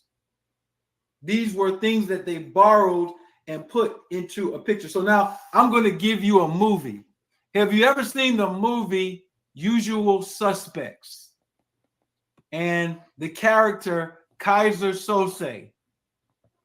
Well, what's that? It was Kevin Spacey when he was in there talking to the detective, and he was narrating a story about all these things that took place. He was being investigated. But what he was really doing was looking at the officer's wall and making up the story the whole time from the officer's wall. That officer's wall is our history as indigenous people. Canaanites, Egyptians, Eblites, Sumerians, all of the people who are around. And then you get these people who have no history, who steal a whole language, steal characters from other people, and put it together into their book. Now they have meaning. And they've taken that book to all across the world, to the world's indigenous people, and made them believe in a fairy tale. And so what I'm saying is authorship of the book has nothing to do with Africa or Asiatic Black people at all, except in stealing their traditions, their languages, and their mythos.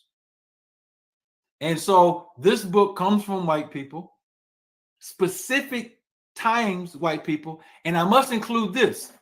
The Arabs were the greatest progenitors and creators of the Bible in history. The Arabs. Hey, real quick, Brother Ali. Napah, I see you sitting there. I should be seeing you writing. Writing. I don't have to write. I'm warming up. I'm not even talking about nothing yet. No, he's not. He's just. I'm not saying nothing yet. Time out. Time out.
Oh, Lord, I was talking forever. Thank you, Tahuti. Damn.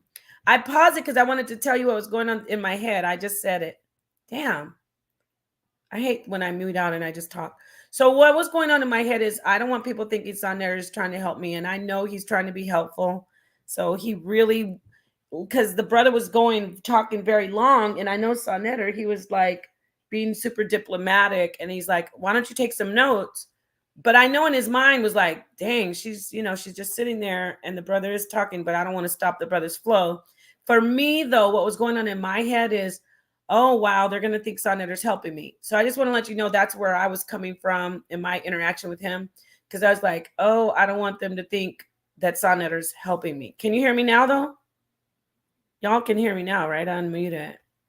But I just wanted to pause it and let you know. Okay, so let me go ahead and let it play. Now, please listen to me for a minute. One thing, Ali, and you know this, when Dr. Khalid Abdul Muhammad, because he is. I'm thinking when I shook my head, I was thinking, oh, Lord, do not, Sonetter, don't help me. But he wasn't really he was helping me, but he wasn't helping me like they will say. But that's what I was thinking. I was like, please don't help me because these people are going to say that you helped me and you were biased. And that's what the brother, that's why I didn't like how the brother said, your wife. I'm already, so I want you to know my mindset. I'm already super hypersensitive about people saying Sonetter helps me. Okay. That's something I need to work on. But also people need to stop saying it too. But I do need to work on that. Is one of the best debaters in the world. When Khalid Muhammad is sitting down while the other person is speaking, you see the top of Khalid Muhammad's head. He's writing down damn near everything you say so he can rebut it. And so he won't forget a point that you're saying. That's all I'm saying. There ain't nothing to go against me or nothing like that. I'm just trying to tell you what makes a great debater. Carry on, Ali. Go ahead. All right, so I use an example. I can hit one scholastic point. Lots of people who study the Bible use the character called Flavius Josephus as a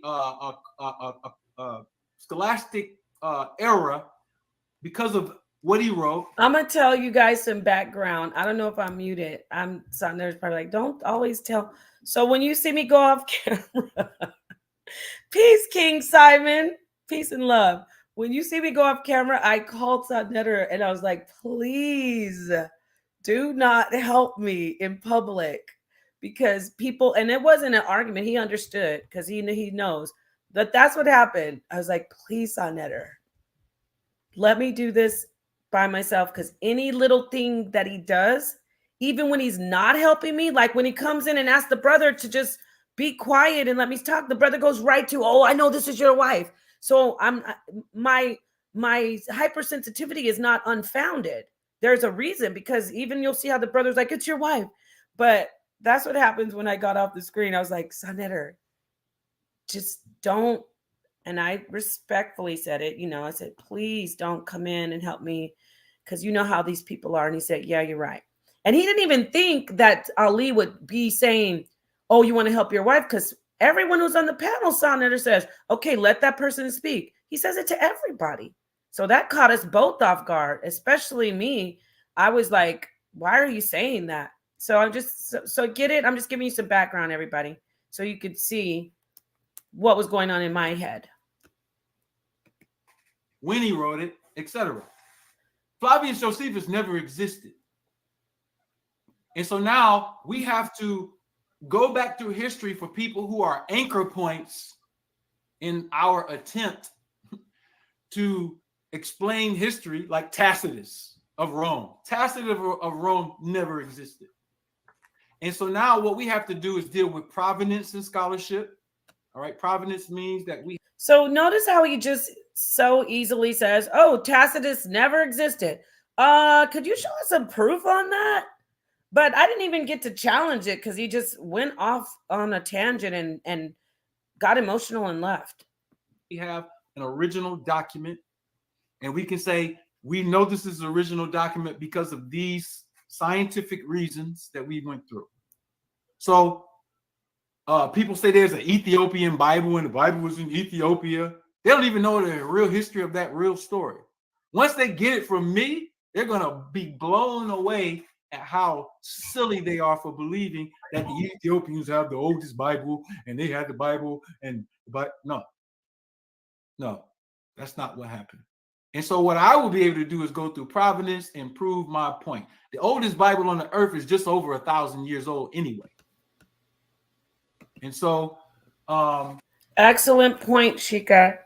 That is excellent advice that Sonetter gives, and I do that. And you're a seasoned debater, I'm a seasoned debater. We do that anyway. We write. And so you do that technique. And you're right. They will throw it back in our face and say, you're listening to respond. Okay, I'm gonna start it. I'm gonna mute out and start it back up.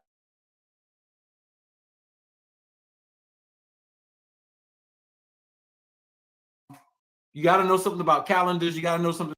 This life-saving device is taking the world by storm. Now a scary moment at a restaurant as a 10-month-old baby starts choking on a piece of pancake, and practically all of the other diners rush to try to help. But when the Heimlich maneuver didn't work, a simple device that you may not have heard of saved the day. It's a family crisis that's unfolding in real time. A mother is patting her 10-month-old baby boy on the back after he starts choking on a piece of pancake. We kind of hit him on the back, thought, okay, you know, he's got this, he's gonna get it down. But the little guy's parents, John and Jane Kohler, quickly realized this is serious. He was turning blue, and it happened really fast. You can see on the video. About a lot of things. I'm not saying anything right now because this is a warm-up. I got a whole book. I can open up the book and go in. This is just a warm-up. I don't know how this flow of this conversation wants to go. I can go into the book though, but let's get the sister laying out. I'm gonna tell you this though, Ali. This is where you're going wrong, and this is what's gonna hurt you in the long run. Remember, you said none of these characters in the Bible ever existed, right? Right. So now I bring it all the way back to the Quran. Yeah. Your main man, the Honorable Elijah Muhammad, who you love, who you teach sometime, was he lying when he talked about Jesus? Was he lying? Oh, he didn't know he was talking. Hold on. Elijah Muhammad was wrong when he tried to prove that Jesus existed. Okay, so you're saying that the Quran also is false, you're saying? Yeah, the Quran has mythical characters in it. Okay, go ahead. Napah, are you there?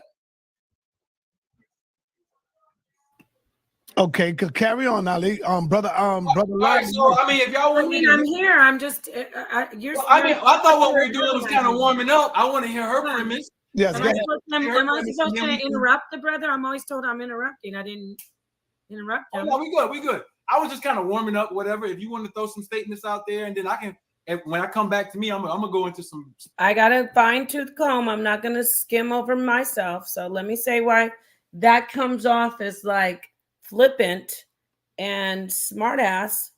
And you know, the reason is I'm in my head. I'm not defending it, but I'm gonna be very unbiased with even with myself, right? Because the tone is set now for me in my head.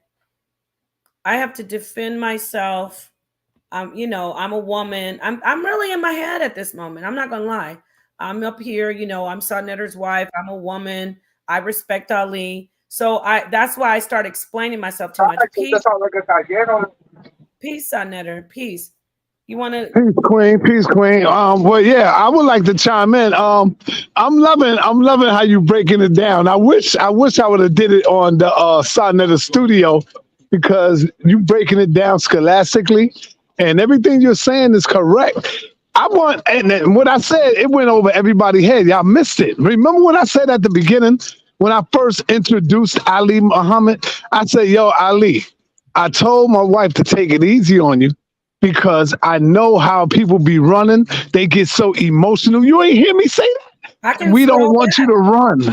Let me scroll back and play it because I remember exactly where you said it. I said, we don't want you to run. See, I know who Ali is. I've known him for years. And so I know he really can't take it. He's really not built for the toughest environment. He can dish it out real good. But even when you look back at it, when him and Dr. Is this going to work? Keep in my car? Jabari, sorry. Yeah, when him and Jabari was going at it, he just couldn't wait his turn. He had to keep over talking.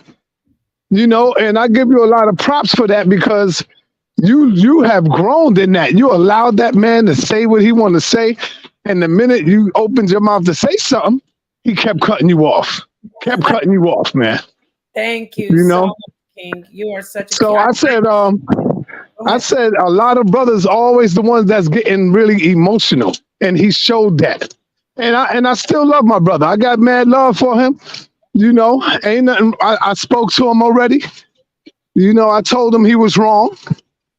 Mm-hmm. And he responded back to it by saying, you attacked him. Now, I'm like, come on, Ali. She ain't attack you, bro. What the hell you talking about? Right, honey. You're right. So let me play the part where you say that. I think it's right here. Keep calling me Ali Muhammad. Hold on. You need to. That's the name we familiar with, brother. Come on. Your friend. Keep it going. Yeah. After that? Building. And of course, Queen. But after that? I think so. Yeah. Just keep it going. Sorry, forgive me. This is amazing. Thank you for being here. Don't run him away. Take it easy There you on go. Ali, because I'm gonna hand the mic back There it over is. to. now you see, I know him. Why you think I said what I said? All right, peace and blessings, brother Ali. God body, I need you to let the people know, why are you here today? What would you be breaking down? And what will you be proving? This is going to be a nice discussion going back and forth. I told the queen, I said, don't run him away. Take it easy on Ali, because to me, a lot of the brothers I see, it seems that they are the ones that get more emotional than the sisters. Pause it. Pause So I it. told her to take it easy on you today. Yeah. Now, see, right there, I showed you I know who I'm dealing with. Right there, I told you, Ali, we don't want to run him away. I know who Napah is. I already know she got that fire and she got that smoke. And when she come in, people are going to try to make it look like, oh, see, that's why I don't want to debate women. I can't do it because I know she's going to crack your nugget. I know she's going to get you on the information. And look at what she did. She ain't even get like within 3 minutes in before he just started losing his composure. Go ahead, play the video. Play the video. Here it is. Hey, Brother Ali, because we really want to have this debate with you, brother. We don't want you running or nothing like that. So, so go ahead and bring it down, Brother Ali. All right, pause it. Pause it. See, even right there, I said, we don't want you running. Because I knew before we even got on the show, I told Napah, you tell him. I said, Napah, this dude is going to run. Please take it easy on him. And it's a shame that I got to tell a sister, I got to tell a woman to take it easy on a man who's supposed to be a scholar, you know, who's supposed to be banging. Even Captain Tazorian called me the next day and say, yo, son, man, I can't believe it, man. You are right, brother.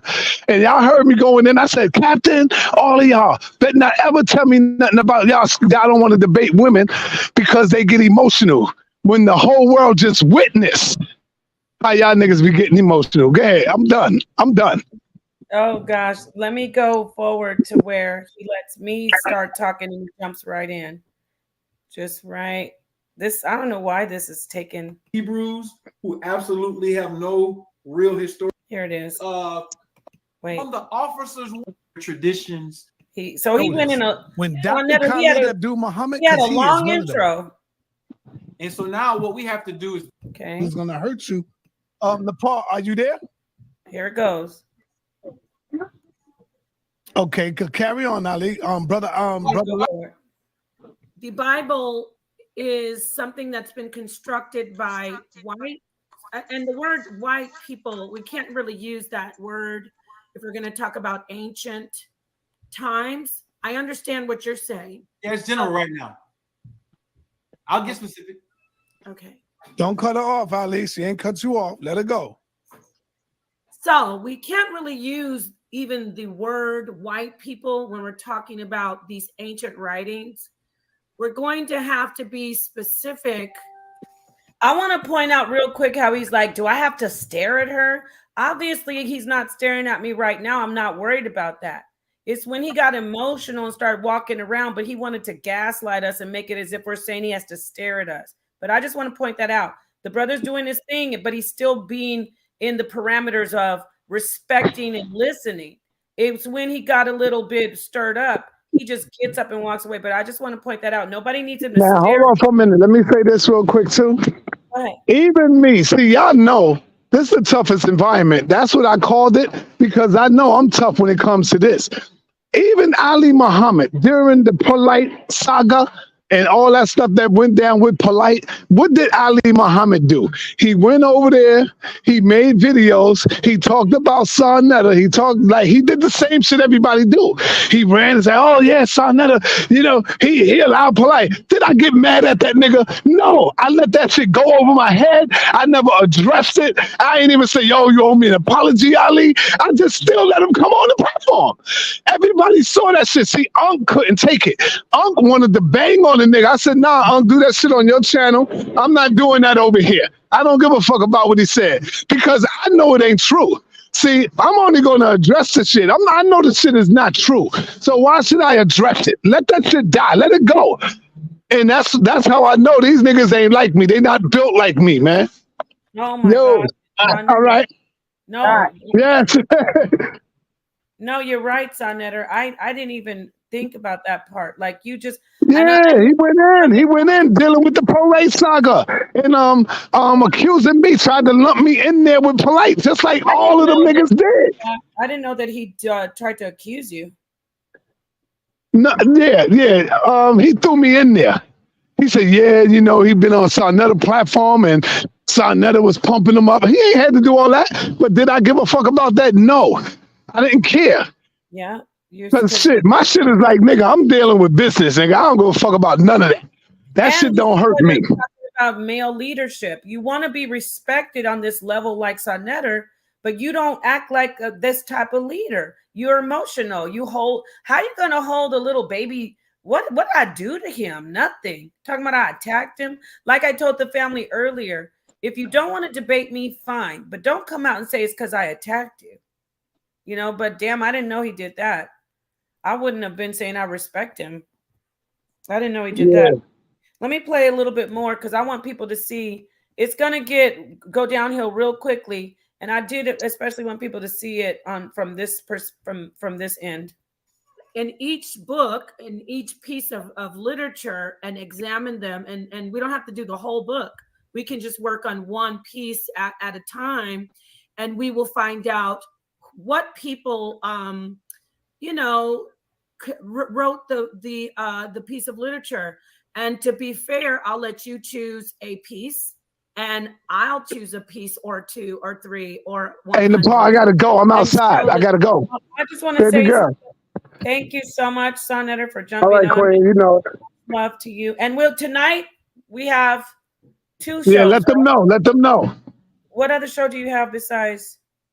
Well, I got Reggie and Jabari. I'm getting ready to go in the house and throw on Reggie and Jabari debate. A lot of people ain't see that. Okay, that's what people are going to go over there and watch right now on Sarnetta Studios or HOK. Okay, so it's Sarnetta Studios. Remember to go over there, family. And after that, we have scheduled a great treat. Edward Dodge, the author, philosopher, he's going to talk about cannabis in the Bible and sex in the Bible and the rituals of. See, that's what we like to do. See, if Ali, you bring your information, but please have something that the people can, substantiate your claim with, or you can substantiate your claim with it. Like this is, and I'm not just gassing this audience up. We have some of the most intelligent people collectively in our audience, in our audience. Yeah, we have a couple weirdos and weird freaks that come in and slip through the cracks here and there. And some people who just come there to just troll or laugh. But for the most part, we have an audience that does research. One of our slogans is source up or shut up. Shut the F up. So when you come, like Edward Dodge is going to come tonight, I'm sure of it because I've seen his work. Bring some archaeological proof, some historical proof. Why are you claiming that this is in there? We want to see, or just bring some entertainment. You want to hear something wild? Of course you do. When Jehovah Holy Ghost came, I was like, this guy's a weirdo. This guy, this and that. But when he started telling his story, it doesn't even have to be. So it doesn't even have to be like factual. That story was hitting. It was hitting home. At least it was super interesting. Okay. Like, I was like, wow, because it makes you think, not just entertaining, because facts can be entertaining, but not just was it entertaining. He did tap into some things like where you start going, putting your paranormal and your, what if, or is there anything out there hat, So when Jehovah, the Holy Ghost guest came in, his story was entertaining and it made us think. And that's what we're here to do. Thank you very much, Navinus Prime. So that's all I'm saying. Like, we have one of the most intelligent, deepest, darkest minds of the light in our audience.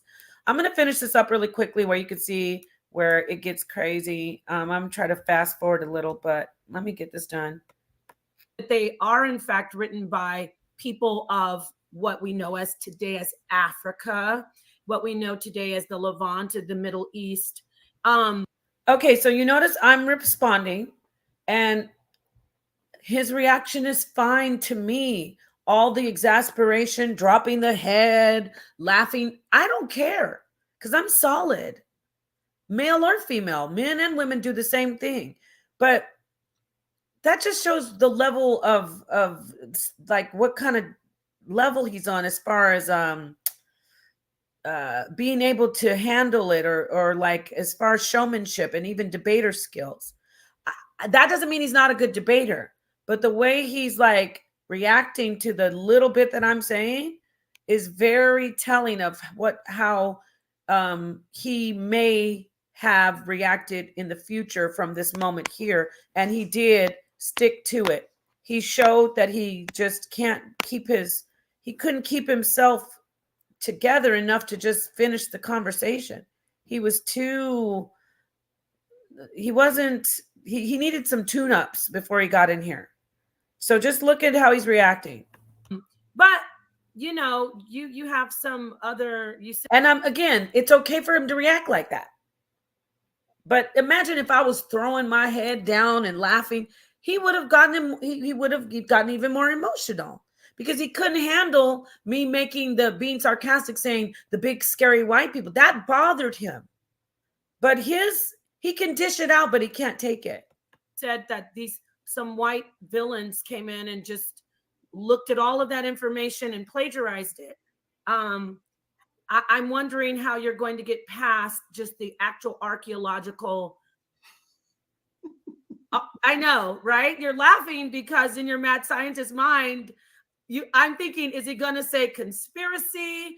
Somebody swiped it and said, hey, look, a bird, and changed it into something else. So see, he laughs, which is scoffing. Good. Oh, you like it? I love it. I come in and I say, oh yeah, it's funny. Then I make a joke. But see, he can't handle mine. He can dish it out, but he can't take it back. You like it? I love it. Can't handle it. But women are emotional. Like, how are you going to get past that? These are actually pieces of literature, writings, some of them found in a land where people, let's say Africa, or we'll say the Levant region in Egypt, where people of color. Yes, I call the Levant Egypt. I call Levant Kemet, but that's my pseudo, right? But still, I'm still expressing my point. Let's see how he reacts. Who are not these villainous white, scary white men. That's where it was. How are you going to get past that? I'm trying to understand. Yeah. I'm gonna go into 2 points real quick. I'll give you an example of why I'm making the statement like I made. So we hear a lot about Ethiopian Bibles and things like that. So I'm gonna start with that story. All right. Let's see. The one interjection, I'm gonna be finishing this up real soon, and we're gonna go. The one interjection that I do is more of I just like elaborated. When he said Ethiopian Bible, I say Garima. So I talk about the Garima gospel. And that's it. So that's appropriate, even if he would have done that with me, even when he said in general, but he did that in the very beginning of me speaking. And that's why I kind of just stopped. But that would have been just acceptable and excusable when in the beginning, when he said in general, that was excusable. Okay. That type of interjection. So I interject, I say Garima, and that's all I do. I never cut him off ever again. If I can get to it, and then I'll share. So where are you going to look at the? And also, he says he's going to look for something. So it wasn't in debate style. And as far as these formats and these platforms, technically, I didn't interrupt him because he said, "Let me look for it." So that's a known. That lets you know. Okay, he's looking for it. Let me quickly say this. So I'm still in the parameters of giving him his time and respecting. So I'm specific. I say Garima. Garima. I'm going to show you exactly, and it's going to be very. Yeah, I was wondering about the Ethiopian Bible. This should be very interesting. Did a sneaky? And I'm kind of lightening it up because you laugh. Now remember, he's looking for something. Did a white villain sneak into Ethiopia? And remember, he's talked forever. I let him talk so long. I just need to point that out. And slip the book into their hand, under their pillow, and leave. And they said, oh yeah, this is us, but it's really from a scary, sneaky white monster. Now, see, he doesn't like that I'm scoffing, but hasn't he from the beginning saying, I'm going to hurt some feelings? The Bible is nothing. These evil white people wrote the Bible. They don't have a history. He's going on and on and on. He's going in. He's laughing when I say archaeological evidence. But now when I do this, that bothers him. I got under his skin with those sarcastic remarks. Villain, I'm just curious. Yeah, so I'm sharing my screen right now. So I got to bring my screen up. All right, so I'm just going to read some notes. And this is from a book that I wrote on this particular subject called The White Man Who Wrote the Bible. All right, so let us start with Ethiopia having the world's oldest Bible. The claim is based on a set of gospels called the Garima Gospels. You just mentioned it, right? Allegedly, Garima, a monk, came from Constantinople with the Bible in 494 AD and made a full copy in one day. This is absolutely false. The Bible is on vellum, all right, which takes almost 30 days to prepare. So now we got to deal with what Bibles were written on. Were they written on vellum, parchment, papyrus, etc.? Because now then we can deal with who was producing the papyrus, the vellum, the parchment, how long it took, how many animals they had to use. Okay? All right, so let me keep reading. This is absolutely false. The Bible is on vellum in this period, this particular Bible, or aspects of the Bible, Gospels, which takes almost 30 days to prepare. Even if it was on parchment, papyrus, or even on clay or in stone, such a work being completed in one day is impossible. Here's a quote from an article on the subject. The world's earliest illustrated Christian book has been saved by British charity, which located it at a remote Ethiopian monastery. The incredible Garima Gospels are named after a monk who arrived in the African country in the 5th century and is said to have copied them out in just one day. Beautifully illustrated, the colors are still vivid and thanks to Ethiopian Heritage Fund have been conserved. Abba Garima arrived from Constantinople in 494 AD, and the legend has it that he was able to copy the Gospels in a Attention retirees, if you're willing to be at your computer from 9 a.m. to 10:45 a day because God delayed the sun from setting. All right, so let's get that source right there. Ethiopian Bible is the oldest and most complete Bible on earth. All right. And so this is him holding it. All right. So now when we start looking at the Garima Gospels and going based on the oral tradition that was given to us, we have to look at this and say, okay, if I go to Ethiopia right now and they give me the oral tradition of how this book got where it was, and they start telling me that God delayed the setting of the sun and that this book is on vellum, and now I have a whole chapter in here where I break down how long it would take to produce a Bible like this on vellum, and whether even one man could produce that particular Bible, and how they went about producing Bibles when they started writing these particular things. I talk about that, but I'm gonna if you don't want to comment on this point right now, I'll leave it there because I have a lot more to say about the Garima Bible and its origins, but I just wanted to start there. The second point that I wanted to go to. I do want to ask you, so he said I could respond. Now, you'll see he talked, I didn't interrupt him. Let me just say this. I got to start. Sometimes there's stuff that is so irrelevant and so, to me, easily refuted that I don't even want to address it. And in a lot of discussions and debates, things that are thrown out that don't have any relevance or that aren't even a part of really the core of the argument, I typically don't address it. I could have argued with him back and forth for about 30 minutes about vellum and how long it takes to produce vellum. It was not something that I just shut him down, and that makes him mad. It doesn't matter if it was on vellum. It doesn't matter if it's said that it was copied in one day.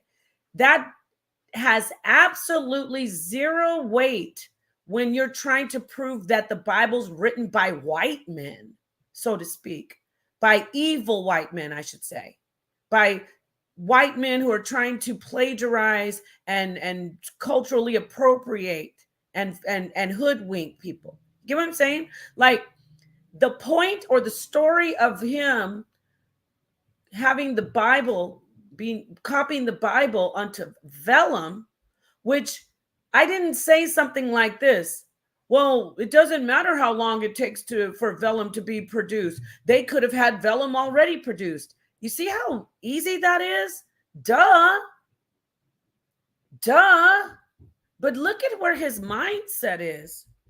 He's thinking on such a I want to be nice. He's on this level where he thinks that vellum wasn't produced and ready to be written on until Garima gets there. They're writing in Ethiopia. They were doing all kinds of documentation. They were taking down all kinds of records. Why would you think there wouldn't be vellum already produced? Do you get what I'm saying? Like, the argument was so embarrassing almost that out of respect for him, even, I just said, that's irrelevant, which it is. I just shot it down like, pshoo, like a whale in the sky, not in the ocean, in the sky. It went falling. What are you talking about? How long it takes to create vellum has absolutely no weight in an argument of you saying, I'm going to prove that the Bible is not authentically from these regions of Africa and the Levant. And that I'm going to prove that it's been written by evil, sinister white men who are trying to fool people, black people. Why is that, sir? Oh, because vellum takes 30 days to produce. Excuse me? How does that prove your point? It doesn't. Because any logical, intelligent mind, whether you know how long it takes vellum to be produced or not, would know this is a community of people who use that type of material to keep record. So it's going to be readily available. And then he tries to jump in and say, trying to explain to me, no, I'm on another, don't try to explain to me what vellum is. I know what vellum is. That doesn't mean everybody should know, but I know. But so what? You found, somehow he figured out, he came across vellum a year ago when he wrote his book. I don't know. And now he's excited. So now he's like trying to tell me, oh, you know, vellum is, I know what vellum is. I don't have to explain what vellum is. Animal skin, blah, duh. Okay. Now, stop. That just is annoying that he gets upset that I just shot it down. I was like, no, what does that have to do with your claim? So let's see how he reacts when I say that. Saying Abba Garima, he comes to Ethiopia and copies the Ethiopian Bible, the Gospels, right?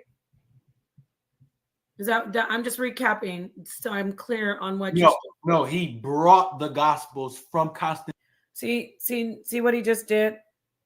And then what did he do with the Gospels, sir? Constantinople. So what were you saying about the vellum incident, about it being vellum is okay, what is it written on? Meaning the type. No, I know what vellum is. I'm saying how he brought the Gospels and he copied the Gospels. It's even in his own book. Look, He said, no, you're not. I'm like I said, I'm not going to sit there and go, wow, tell me more. I know this information, and this is where they get mad.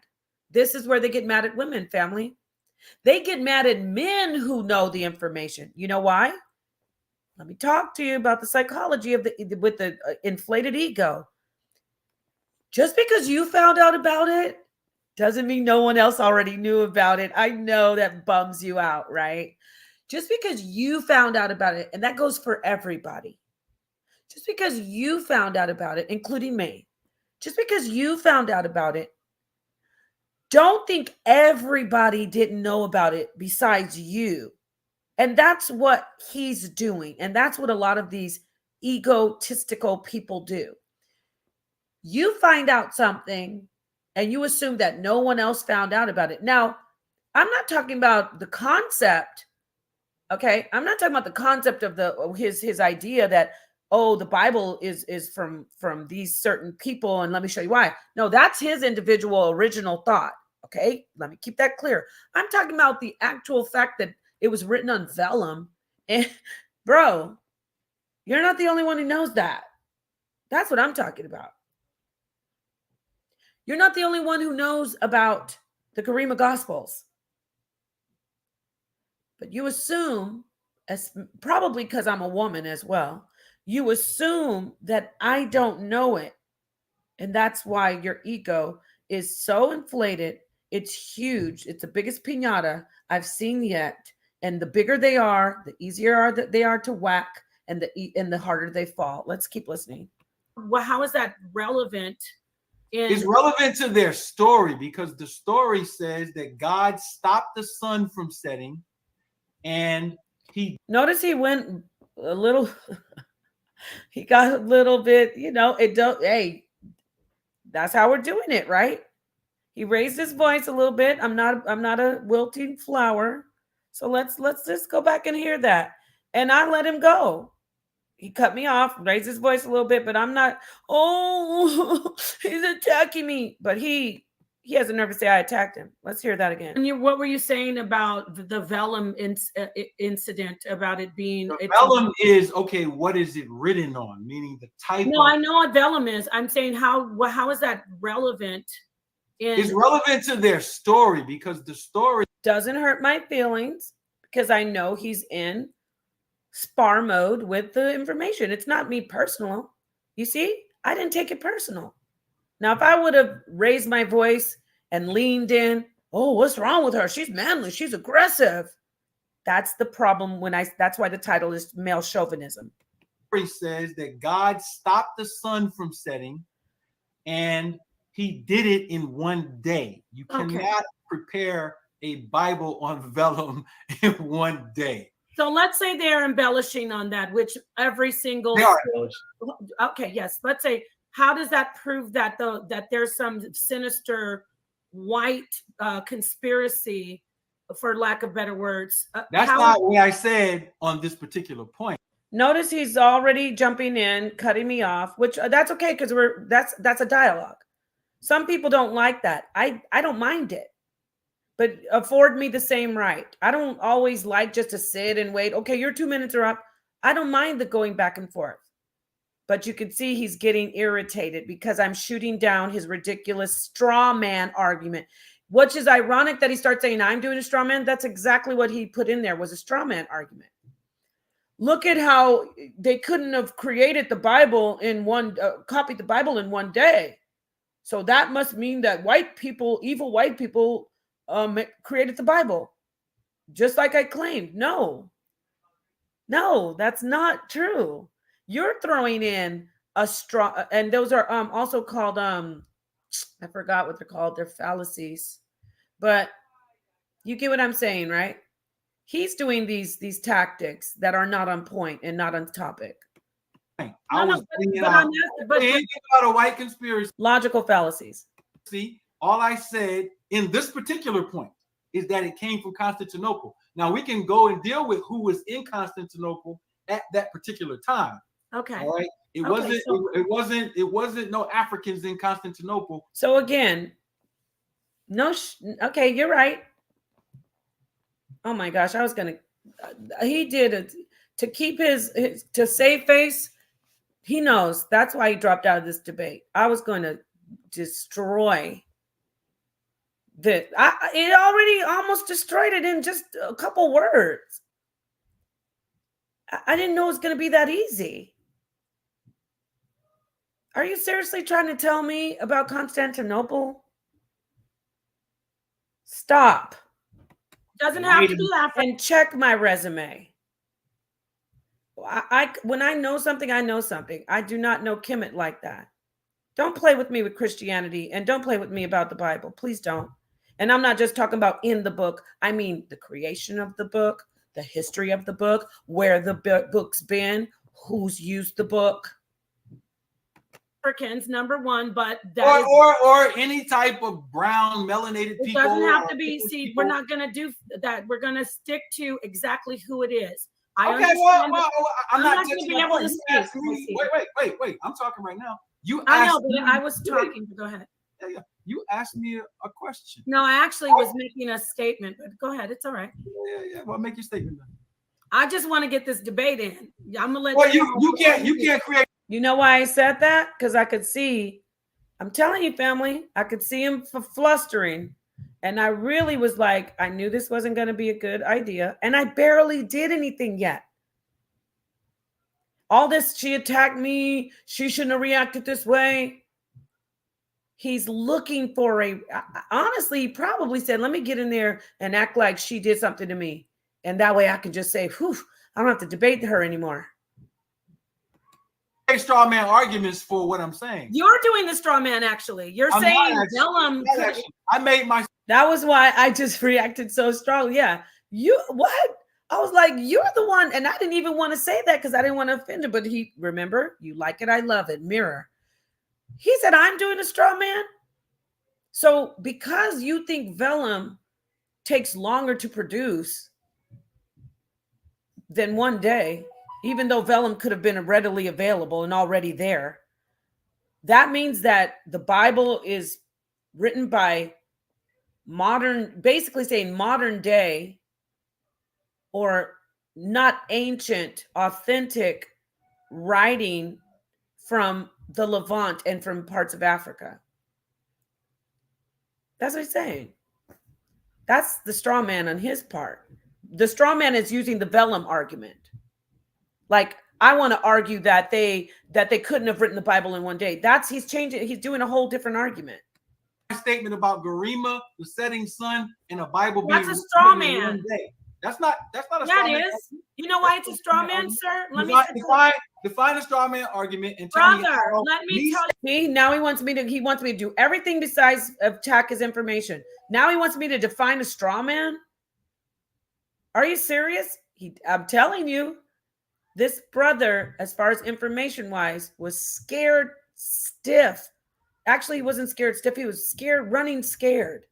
He wants me to define straw man. Why? Can we get back to busting your pinata on this ridiculous claim? Stating that the sun, they have a tradition. This is an Ethiopian tradition that the sun was delayed and the book was written in one. He wants me to argue that. I'm not going to argue that. You notice that? I'm letting him have that because it had nothing to do with his claim. It was a straw man. Day. Okay. So now that's their tradition. It has nothing. Actually, it was more of a red herring. Let me put it that way. It could be seen as a straw man, the actual trying to argue something else. That is the epitome of straw man, trying to argue something else. But he's trying to deflect the information by throwing in something that is just wanting me to follow something that has nothing to do with the argument. It's more of a red herring. And you know what? Let me get the definition of straw man and red herring for you right now. All righty. Let me get that. I'm not going to stop screen sharing this. I'm just going to read it for you. So, straw man. And he's the one who brought it up, remember? Okay, straw man. An intentionally misrepresented position that is set up because it is easier to defeat than an opponent's real argument. grand opening, grand closing. Let me say it again. An intentionally misrepresented position. I want to argue that vellum takes longer to dry and you can't write the Bible in a day. An intentionally misrepresented position that is set up because it is easier to defeat than the opponent's real argument. And in that case, my real argument is that the Bible is authentic. So you're trying to say the Bible's not authentic because you want to argue how long it takes for vellum to dry or to be produced. Amazing that he said straw man. I don't know. That was the spirits, the ancestors, the unfathomable God and all the council made his mouth say that, because that's exactly what he was doing. Now let me go and show you the definition of red herring. And these are all terms for like debating. Okay, so red herring. A red herring is something that misleads or distracts from a relevant or important question. So basically, that's what he was doing in a nutshell, right, family? I mean, I proved it. So let's get back to him going. This is where he's shaking loose. He was trying to pick up speed, and his vehicle was not securely bolted down, and everything's coming loose. The wheels are shaking off, the bolts are flying everywhere, doors rattling, the panels and fenders. He's coming loose right now because he's trying to keep up. Nothing to do with straw man anything. Do you mind if I speak now without you? I know I like it. You like it. I love it. But when I do it, people go, wah. So you get it in. Now let me ask you a question. You said straw man. You said that so as the Bible didn't come. As you see, my demeanor's changing to match his, because he continuously cuts me off, and he accused me of doing a straw man. So now he's okay. We're rolling our sleeves up, right? Okay, got it. So now let's see how he feels about it. From any type of indigenous, I'm saying this because that's what it equates to. You're saying everything that we know about the Bible is false. You're saying that the regions that it comes from, it's not authentic. That's the core of your argument. I'm saying, how does vellum and the sun stopped prove that the Bible is not authentic? That's a straw man. Now I'm gonna hand it back over to you. No, that's not a straw man. You don't understand what a straw man argument is. You just I know what a straw man is. No. Go ahead. You just created the straw man argument. What you are doing is not addressing the point. See, he said I created a straw man. I didn't even put anything out. He did. So right there, he doesn't know what he's talking about. I'm gonna critique this too. You are the one that put the argument forward, and you created the straw man about the vellum. How did I create a straw man? By saying I'm not gonna address it? But then you see how he's condescending, which you like it, I love it. He's condescending, saying you don't even know what a straw man is. Okay, guess what? It's not an ad hom, because my sister Dulcinea in a debate, I like using my debate with Dulcinea because it was a very uniform debate. So this has nothing to do with her. In fact, she had great, if you ever want to learn a debate and you can critique and watch a debate, you can look at our debate that we did and figure out, this is what happened here. This is what happened there. So I remember when the sister said, I can't remember. When I said you didn't present sources, she saw that as an ad hom. Okay. Actually, this is an ad hom that he's doing, but I don't care. If I would have said which was an ad hom, by the way, when I said on the panel afterwards, when I said, you don't know what you're talking about, you're absolutely wrong, you don't understand the information, that actually is an ad hom.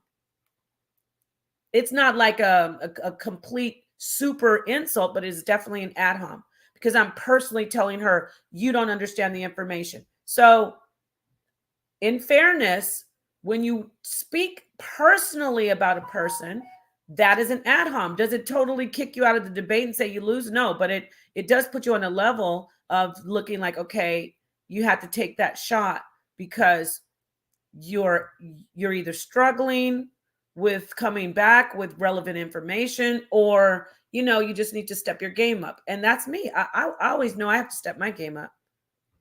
So the reason I said that is he's saying I don't understand. Technically that's an ad hom, but it's a baby tap.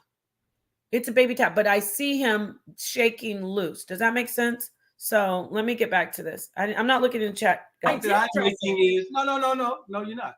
The point that I made is that there were no Bible. Poor Sonnetter, the son. You see how Sonnetter's like, just don't calm down. When I'm barely turning up, because Sonnetter said he knows the brother. He could see the brother be getting emotional. He could see the brother getting so emotional, I might say, that he can't compose himself. And you know, we're turning up. It's getting heated. I thought we could just turn up and it'll be fine. And we could go back, you know, simmer it down and keep on going with information like I do with a lot of the women, like I did with Dulcinea, like I did with Christina Nick, even in the debate with Naphtali. Nobody ran. I can say what I want to say about the women. None of them ran. Well, I mean, when we're in the debate, Naphtali did run, but she came back. So she not technically, so she's better than what this brother's doing. You know, when she's like, I'm not going to do the debate unless she, you know, tempers were flaring, emotions were high. But when she was leveled out, she's like, yeah, I'm still doing the debate. But by that time, Dulcinea had taken the debate. So no woman that technically has run from a debate like this. Not for this little tiny bit. I mean, in Naphtali's defense, I actually called her out of her name. You know what I'm saying? So if I would have called him out of his name, he would have been right to say, oh, you know what? I don't like this. I didn't do anything disrespectful to him. Okay, let's play it. Bibles in this area written in one day. But she's called me out of my name, y'all. Don't get it twisted. That was I need to just point this out. That wasn't First Blood. She drew First Blood on a different platform. But that's water under the bridge, because at this point she gets my praise over how this brother behaves, to have this type of position in the community and agree to a debate and then sit down and to go over information and then to get this emotional off of not even really being challenged. No. Yes, I will be the first to say no. Naphtali has much tougher skin and is much more professional.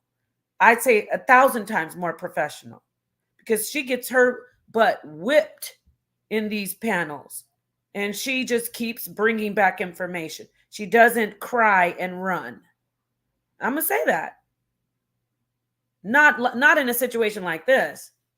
She has run, but not in a situation like this.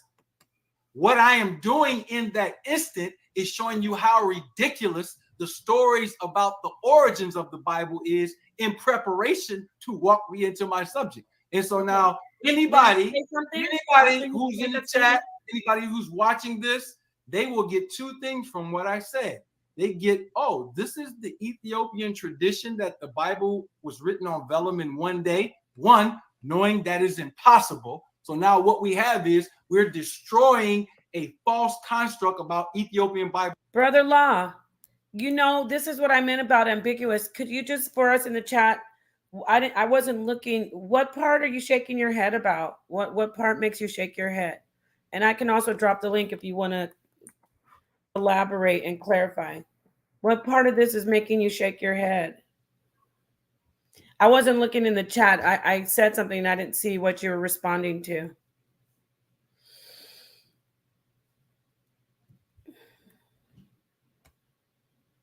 Anyway, I apologize. I didn't get to see what you're responding to. So, yeah, so I'm going to be finishing this up, let you guys see what happened. Being the oldest Bibles and some holy thing happened. No, it's ridiculous to believe that some book was written down on vellum in one day. That's the point that I'm making. If you're going to say, oh no, the Bible in the Garima Gospels, that is not what they said in Ethiopia. Their real tradition or story about it is this. You're not attacking the point. And so now that's what makes your point a straw man argument, because when I do go to the white people and talk about the construction, you can critique that particular point. You can't critique a point that I haven't made yet. Okay. Do you mind if I speak now? And thank you. Just let me get in here. We're not in here trying to dispute or find out if it was actually a day. That's not relevant to this conversation. It is relevant to this conversation. Notice I didn't interrupt him, but he still come, brother. I got two fingers. You keep doing the same thing. We're not gonna get anywhere. We're not gonna get anywhere. You can do this, Ali. You can do this. Let me finish. Do this. Brother, let me finish. See the person in the wagons, and you gotta realize you came in here to be with a silverback, and you acting like I'm supposed to treat you like you some kind of Queen of Sheba. Oh, do you see that? What does he mean? He said it. He said, you got to remember, you came in here to be with a silverback, and you think I'm supposed to treat you like some kind of Queen of Sheba? A Queen of Sheba, excuse me, Queen of Sheba. He's saying, you came in here to bang with a gorilla, and you want me to baby you? First off, baby me, you won't even let me talk. I'm going to roll it back. You heard what he said. You came in here, the toughest environment. He's saying to me, he's saying to me, don't be in your feelings. Oh, you going to get in your feelings? Oh, you can't handle it? He said, you came in here to be with the silverback. Oh, I thought he said I attacked him. I'm telling you, these narcissists. I'm not saying he's a full narcissist, but that's narcissistic behavior. Excuse me. Let me rephrase it. I can't believe the narcissistic behavior that goes on in with these certain brothers who say they're leaders and teachers and have the overinflated egos. You just said, because you won't let me speak, you think that equates to banging hard. You see that? He said, oh, you came in here to be with a silverback, but you want me to treat you like a queen, like the highest queen, Sheba. The Queen of Sheba, excuse me, the Queen of Sheba. He said, you came in when he won't let me speak. I have to keep repeating this because I'm going to play it back. When he won't let me speak, he equates that to toughest environment. No, it's not the most chaotic, Wild West environment. No, it's not the Thunderdome. We allow each other to get their thoughts out, Ali. You don't get to just dominate and shut me up without letting me respond to that whack information because you're scared. So he says the reason in his mind, I won't let you talk. So that means that I'm Debo. I'm Rocky. I'm Debo over here. I'm the gorilla. I'm Harambe. What's up? That's what he's saying. He said, so you wanted it. He said, that's what he's trying to flex. You wanted this beating, but now you want me to treat you like the Queen of Sheba. Like you want me to baby you. And he thinks because he's cutting me off that's equating to him beating me up. No, you're not showing composure and discipline. You're not showing leadership skills. You're showing that you're scared, which is immature. I'm going to roll it back and let you hear. There's a lot of brothers who show forth these characteristics, behaviors, etc. This is nothing new. Yep, I know that. So now I'm looking in the chat. Thank you, brother. All right, let's go ahead and listen.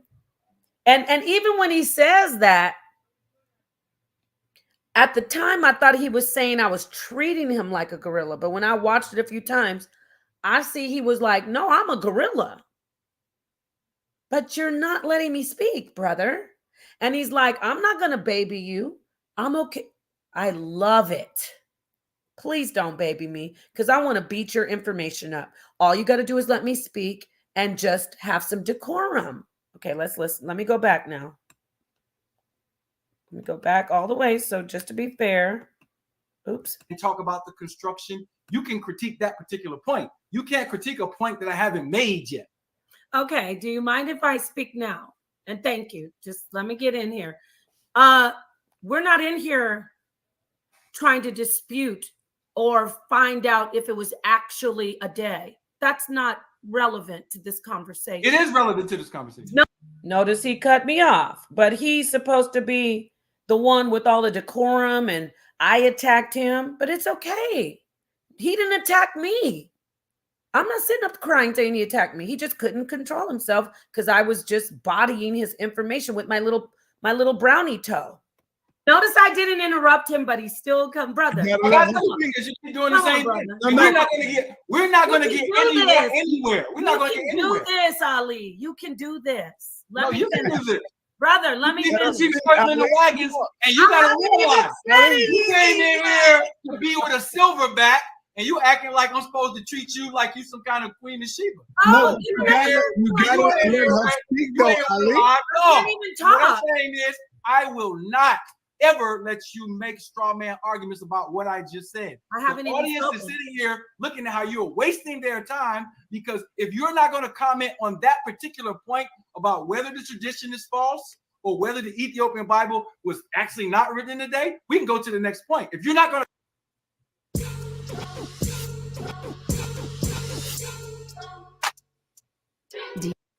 to comment on that particular point, you can't particular point about whether the tradition is false or whether the Ethiopian Bible was actually not written in a day, we can go to the next point. If you're not going to comment. Notice he's trying in the worst way. He wants to be the bully, and by not showing good information, he doesn't even want me to refute his information. Talking about we can go to the next point. No, I need to beat this part of the piñata up. But see, he's scared, yes, and it's weird. Really, thank you so much. Wow, that is humble. Thank you, James Davis. My bad, James Davis. Peace to you, peace and love. Ma'at Tricks. That's cool. I like that name. But you see how he's like.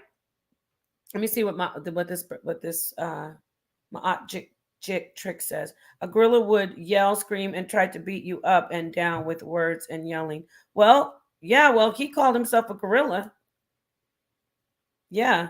But you know what, though? Even if he was screaming, just let me have my time to talk, right? I've been in hell. I've been in the Thunderdome. Okay? On these panels. So this was nothing. And he's like, you're in here with the gorilla and you want to be treated babyish now. So let's listen to him try to make me talking about with the audience. That doesn't baby. And I'm not calling him baby. I'm saying just listen. I usually say baby and boo boo, but I'm not talking to the person. When people in the audience banging on me, yeah, I say something to them and keep it moving. They're not going to stop me. It's not going to make me rearrange what I'm going to say. And I got to work on that. I have to work on that. See, I know my flaws. When I keep seeing ignorance in the audience, that's why I try not to look, not my chat here.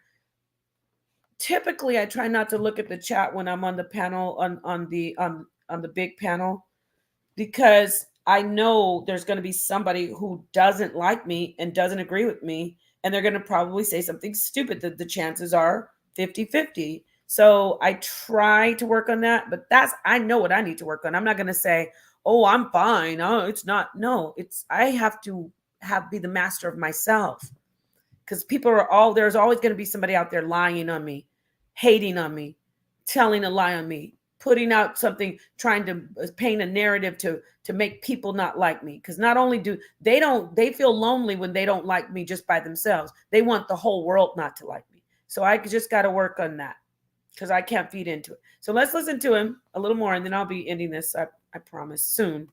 On that particular point, you can't draw lines on things that I haven't even made points on yet. You can't do that. All right. So you said, all right, now, Ali, you seen how she was quiet.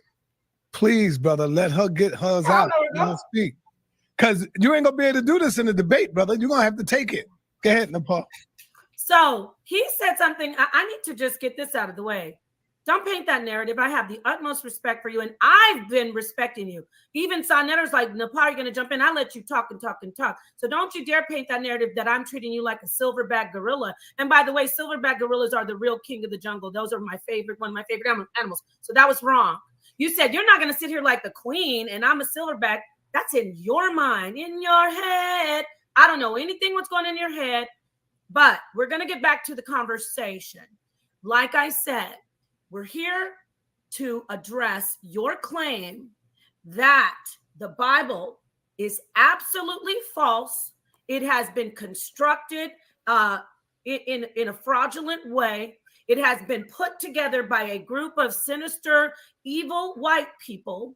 And for all throughout all time, it's the worst book in the entire world. That was your statement.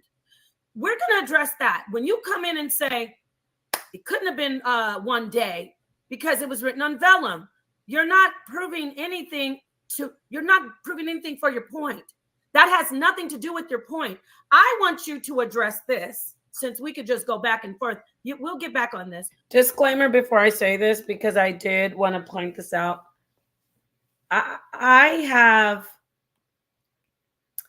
in my research, studied, and I have an unconventional approach to the regions and the lands in northern Africa and the Levant.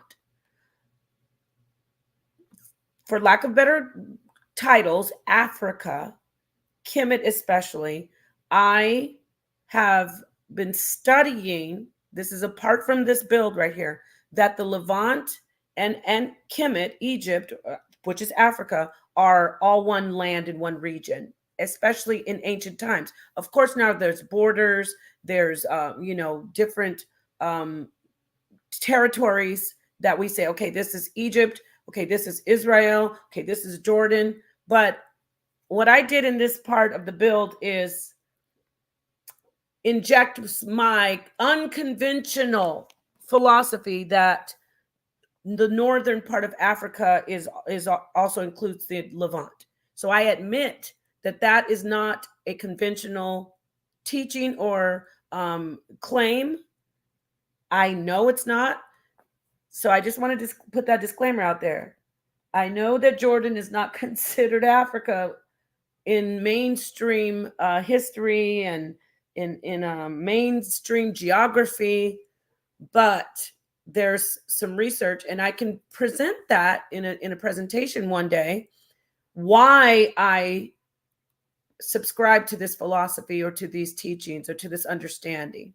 So I just want to disclaim that, because some people are like, Africa, Qumran. I understand that it is not, I know it's considered the Middle East. I know it's considered more Asia than Africa even. I'm positively sure of that. I mean, I know that. Okay. But when I say Africa in this statement, it's because of the teachings. And, it's a great argument. It really is, if you take a look at the information. But I just want to disclaim that real quickly. You can keep talking about this topic. Nonetheless, those are that region, that entire region is nowhere near the people that he's saying created the Bible, right? So just putting that out there. Whether it's Africa or Jordan or Israel, that region is not where people who were these sinister so-called white people, they weren't historically in that region.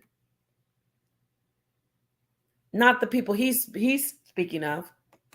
But I want to find out why the Bible has been, let's use the Qumran scrolls. Why portions of the Bible, book of Isaiah and other things, why was it found in a cave in Africa? Africa.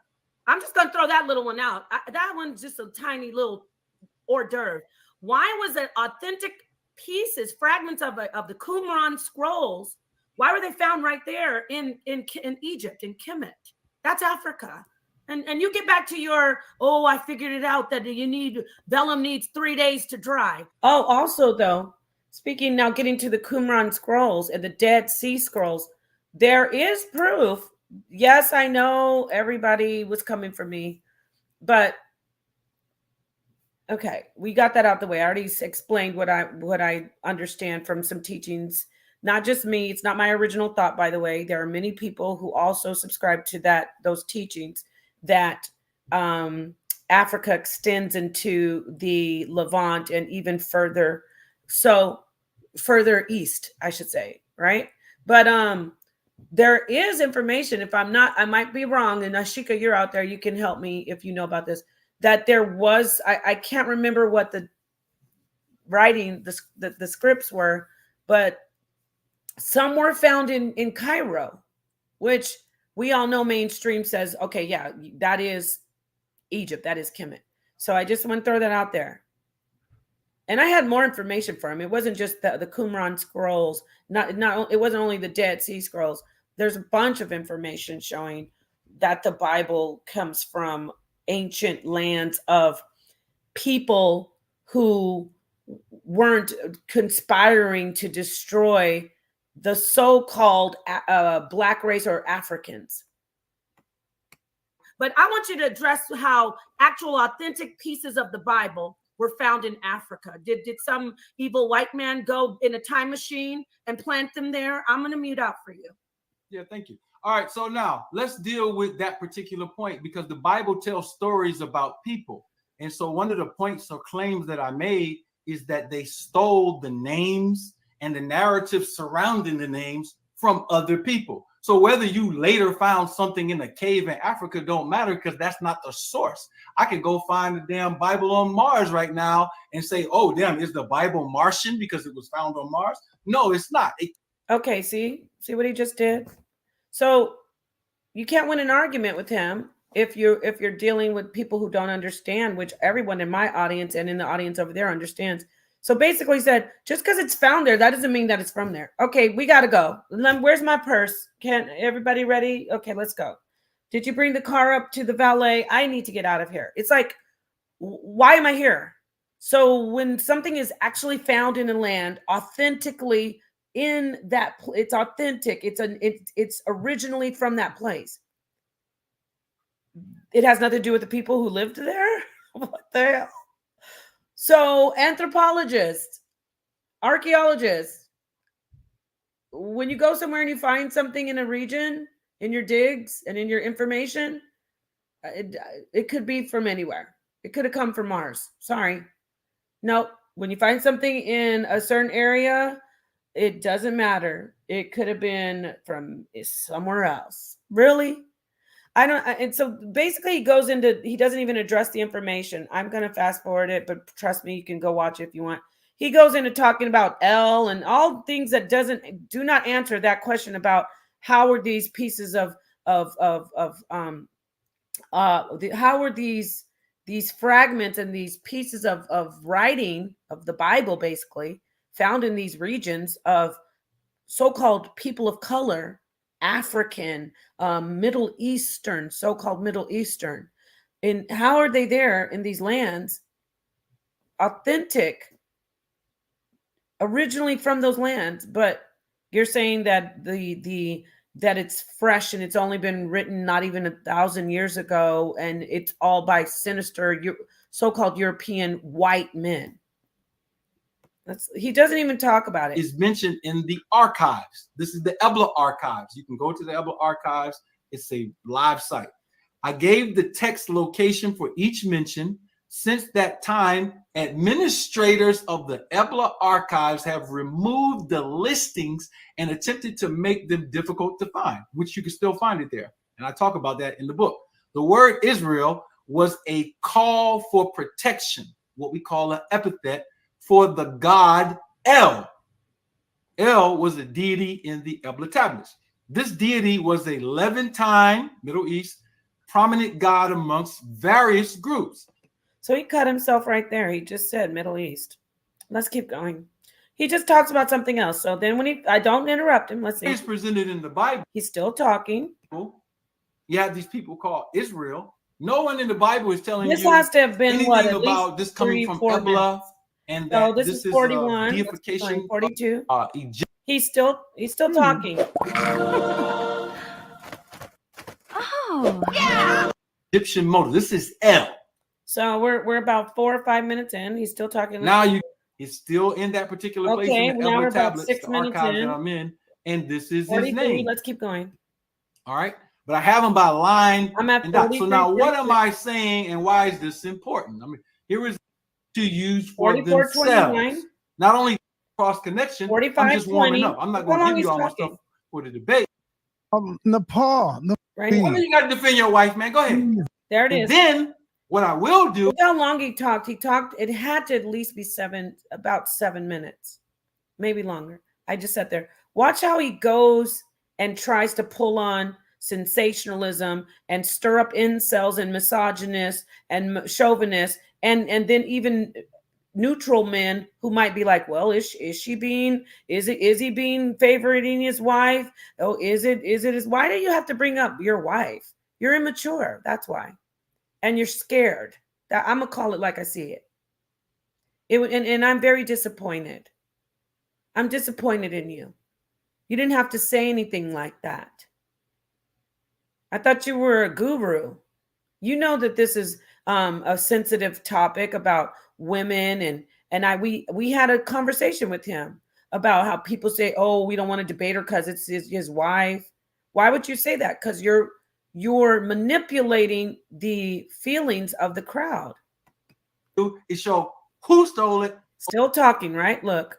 On what date, in what text, etc. All right, so. All right, hold on, Dr. Ali. Notice Sonnetter does this to me. He does it to me more than anybody, by the way. He does it to everyone. He said, okay, now he'll say, now you notice they didn't talk. Go ahead and speak. But watch what happens.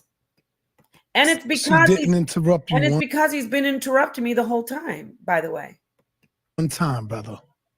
Please. I mean, you got to defend your wife, man. Go ahead. Go ahead. No, why are you doing that? Why are you saying your wife? I was immediately offended.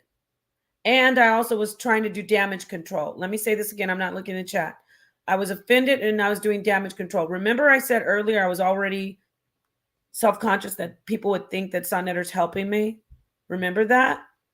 And I even went off the screen and I called him and said, please don't help. For him to do that triggered me. Why? Because it's a valid trigger, because people have said it and still say it. Why would he do that? Because he was failing. And it was a dirty move, to be honest. If you want to go and talk about sparring, you picked up sand and threw it in my eyes. You didn't even have to do that, because I wasn't even doing anything, and I was effortlessly bodying your weak points that were not anywhere near proving your premise or supporting your premise. Your wife. It's important. No. I know. What is that? I know what I'm dealing with in here. See? No. Hold I know. No, what is that? I know what I'm dealing with in here. No, I know what. All right, hold on. Did I attacked him? He attacked us. He attacked both of us. That was unfair. He made it as if Sonnetter's showing favors. And he made it as if I'm weak, and the only reason I'm up there and being able to sit with him is because I'm Sonnetter's wife, and Sonnetter has to help me with his weak points, his trashy premise that is like has so many holes and flaws. When I say trashy, I'm picturing it like with holes in it. I'm not saying he's trashy. The information that the Bible's only written by white people, actually sat down and wasted his time and wrote a book on that weak information. So he's emotional. And guess what? You want to talk about attacking? I wasn't saying attacking, but literally you're attacking our character. But I'm okay. But I'm not okay with at this moment because I had to quickly do damage control, because he was trying to paint a narrative. He was trying to sensationalize. He knew his information was failing, so he had to get it on a personal level. Then he was playing victim. You're going to hear him. I know what I'm doing. I know what I'm dealing with in here. He's implying that I'm being shown favoritism when he has been totally undisciplined, had no composure, could not allow me to even speak courteously. And then he comes out with more emotion because I'm about to kill him again. Scholarly, not him as a person, but his information was so weak. I was about to stomp on it or bang it with a piñata stick. So he goes right, he jumps in and says, oh, I know what I'm dealing with. I know this is your wife. Wow. At that moment, I had lost respect for him. At that moment, do I have respect for him as a person? Sure. As a man who has a family and trying to live, sure. As a teacher and a healer, zero respect. If he can prove me wrong, I don't even need an apology. Get in the ring and debate me. Get this work from a true Bible scholar, from someone who does do research. Yeah, I have my pseudo ways, but just like I did in the debate about primates, I know when to pseudo and when not to pseudo. I dropped a little pseudo in there, I guess, because it was so easy. I came in and said, Qumran is Africa, Kemet. But guess what? When it's time to really get it in, there will not be, my pseudo level will be at a very minimal, while his is high. Both his legs are built off pseudo. On Dr. Ali, notice she didn't interrupt you one time, brother. Please. Why do you got to defend your wife, man? Go ahead. Go ahead. No, why are you doing that? Why are you saying your wife? I'm another person on the panel. Your wife. It's No. important. Hold on. What is that? I know what I'm dealing with in here. No, I know what I'm Ali, dealing with. Ali, no.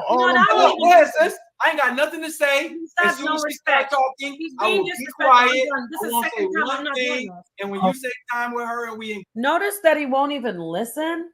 What is going on here?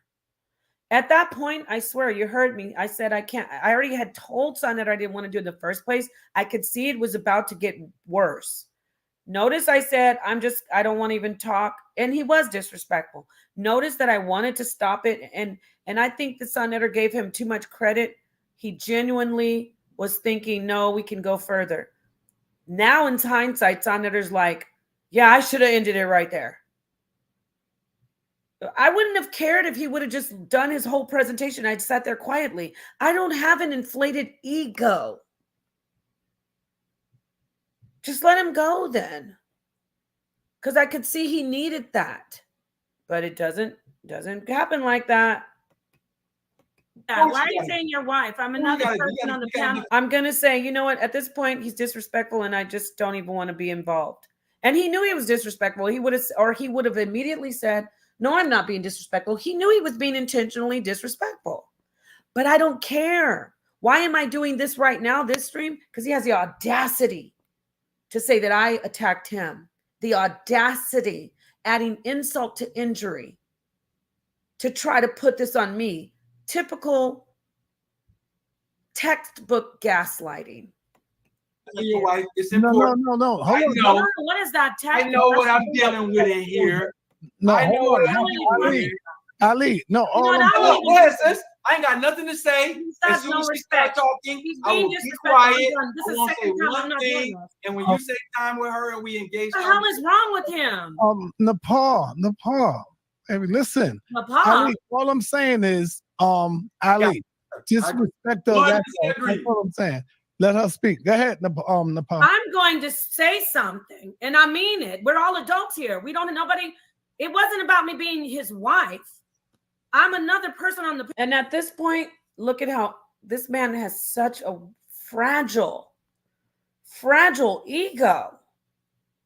I swear to God, I don't know what... let me calm down. Don't say it, Napah. I almost did. I'm turned up now. You wanted it. And I'm not even turned up on the level where I could turn up. You've been just cutting me off all night, doing little things, even in the beginning. Oh, why call me Ali? Why call me Muhammad? Okay, now you're jeopardizing my position that I worked hard to get, which is to be respected as a debater. Now you're trying to drag me back into the cave. You're trying to beat me over the head with your piñata club and drag me into the cave and say, oh, this is because you're Son Editor's wife, and oh, I don't debate your wife. You're doing damage to what I'm trying to accomplish. So now I want to speak. Okay? I know what I'm dealing with here, and I'm like, you know what? I'm just going to be quiet. So when I said I'm going to speak, when Son Editor said Napah, I know these incels. Oh, see, it's her. She's emotional. She shouldn't have reacted. you know what? We need to check these cancers. I'm not saying that Ali is a cancer, but his behavior is a cancer and it causes damage. We're moving forward. Women can debate men. Men need to, some men, not all, because I already said a long list of men who can handle it. Men need to check their egos at the door. And if you can't check your ego at the door, keep sitting around women who just sit there and go, oh, Ali, tell us more. Wow. Women who actually have sickle cell, and I feel for them because I know how horrible that is to deal with it. Sit with him and allow him to say that sickle cell is caused by bacterial infections in the gut. No, you will not do that. I will not sit here and say, thank you, doctor, tell us more. No, you're doing a disservice. Okay? And now that's why I'm turning up right here, because now you're trying to pull that whole, I know what's going on here. This is your wife. I see what you're doing. I see what you're doing. And that's when I come in. And then he's so fragile, he has to get up and walk away. It's not the fact that, oh, you gonna sit here and listen to me. No, I'm not trying to sun him, even though he's acting like a child. What he could have done, which would have even been more acceptable, just turn your camera off. That would have still been weak, but at least it wouldn't have been a blatant insult. Like, bitch, I don't have to listen to you. That's what he's saying. This is his, because this is what he's been brought up in. See, it's all about upbringing. You don't have to take a tongue lashing from me or a piñata beating from me, but you were the one up in here talking about your silverback and doing the motions of holding an assault rifle. You're the one in here talking about some people are going to get their feelings hurt. When it's time for you to face the music, you know, have you ever seen those videos, which is really not good, where they do the slapping contest? One guy gets slapped in the face as hard as he can. When I'm winding up my palm to give you your lick back, you get up and you got to run and hide. So, yeah, let's listen in. Yeah, look how disrespectful this. I thought it, wow, I'm shocked. He's very disrespectful. I really had respect for him, but look how he acts. He gets up and leaves. That's my daughter. That's my daughter. I'm sorry about that. I don't know. I can't. How do we know it's your daughter? See, this is a high level. This is narcissistic behavior 101. I'm not calling him a narcissist. I don't know him that well, but this behavior is narcissistic behavior 101. I'm going to say it over. This is narcissistic, high level narcissistic.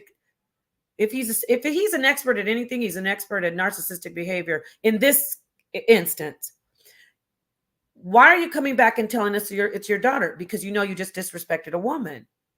So as a high level narcissist, you got to come back and say, it was my daughter. So people insist say, oh, well, come on, it was his daughter. How do I know it was his daughter? How do any of us know it? This man is someone who's used to being in front of the camera on platforms and teaching. You just stood up from your chair and walked away. And I'm going to drag that back and see something here. Because you know what? He wants to be fine-tooth comb. Okay? Let's see here. Your daughter, huh? Okay. Maybe she was calling you back to say, Daddy, please stop acting like that. Napah. I'm going to say something, and I mean it. We're all adults here. We don't, nobody, it wasn't about me being his wife. I'm another. He's a liar.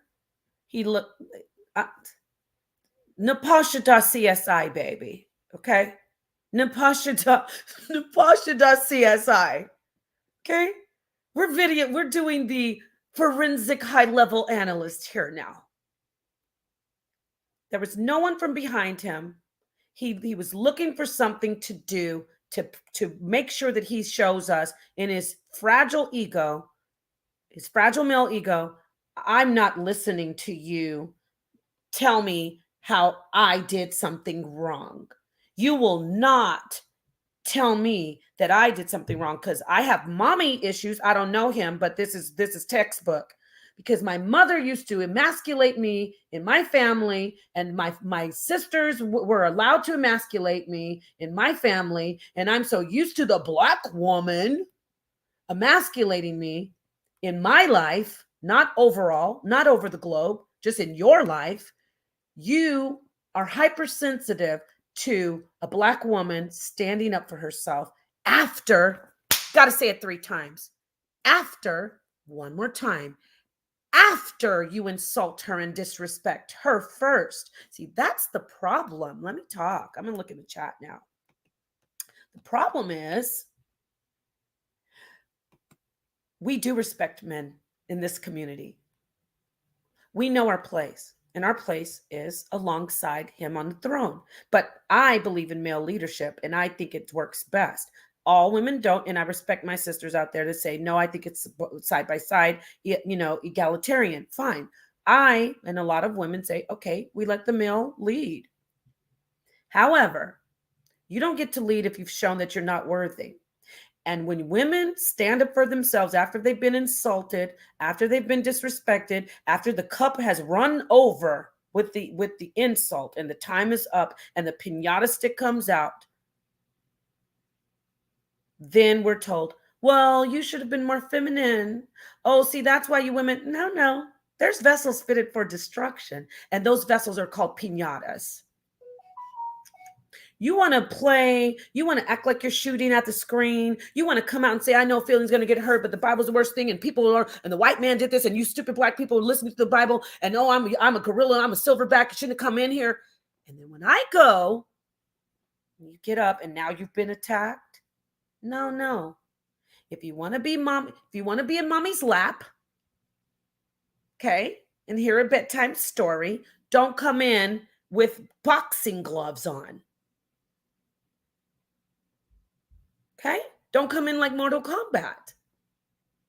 And it doesn't, no, you don't get to say, well, I just won't spar with women. No, because newsflash, family, put a 1 in the chat if I'm lying. This particular brother can't even have any composure and discipline when he's having dialogue and debate with men.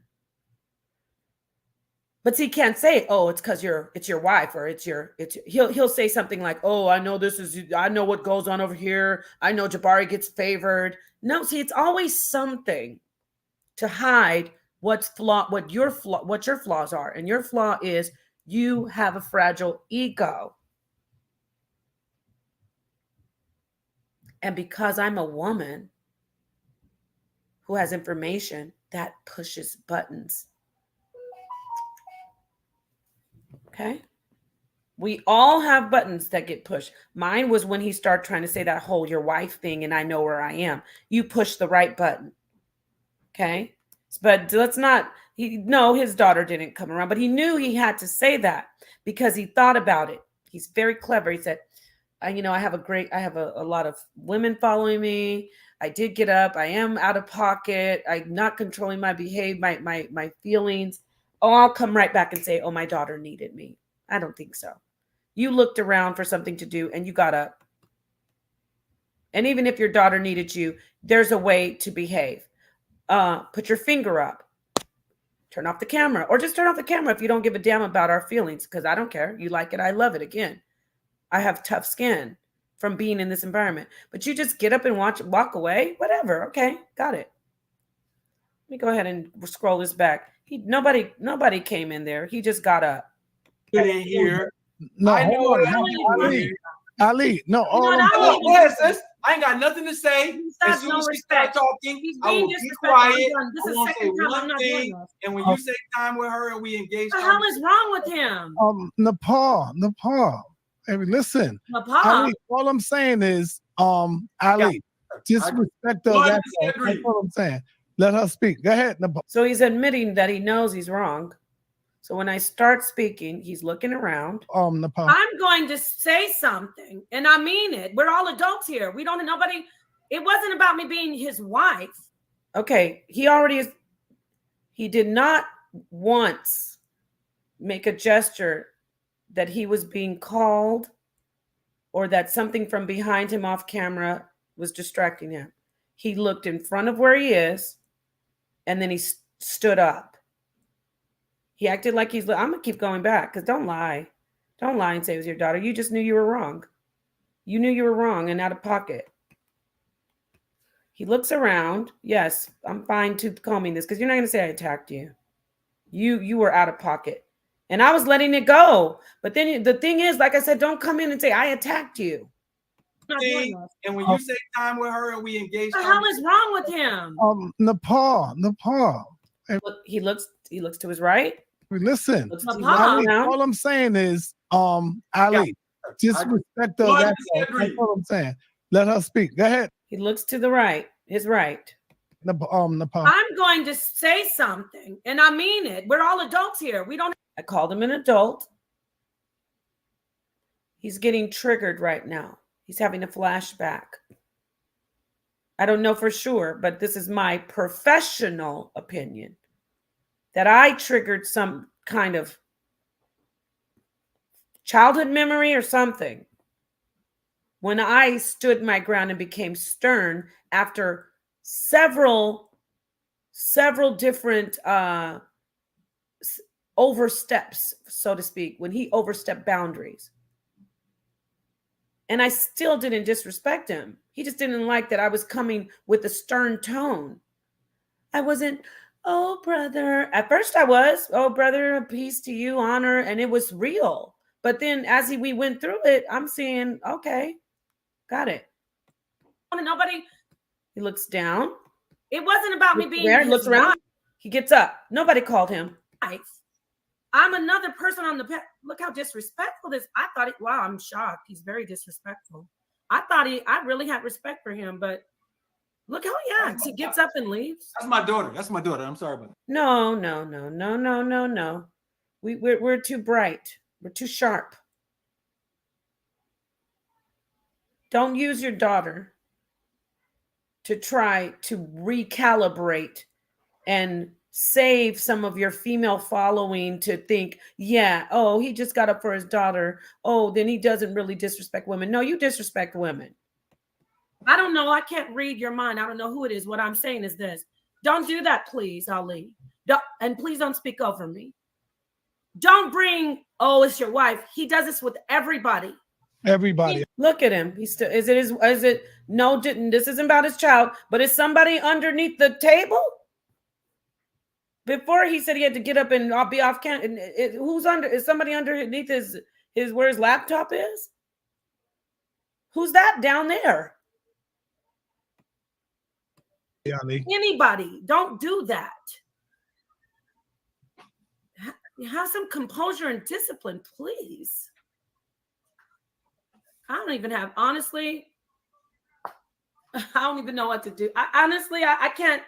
I'm good. I'm good, son. I'm gonna mute out. You go ahead and do what you need to do. I'm gonna sit here. I'm still here, but something has to happen. He can keep talking if he needs to.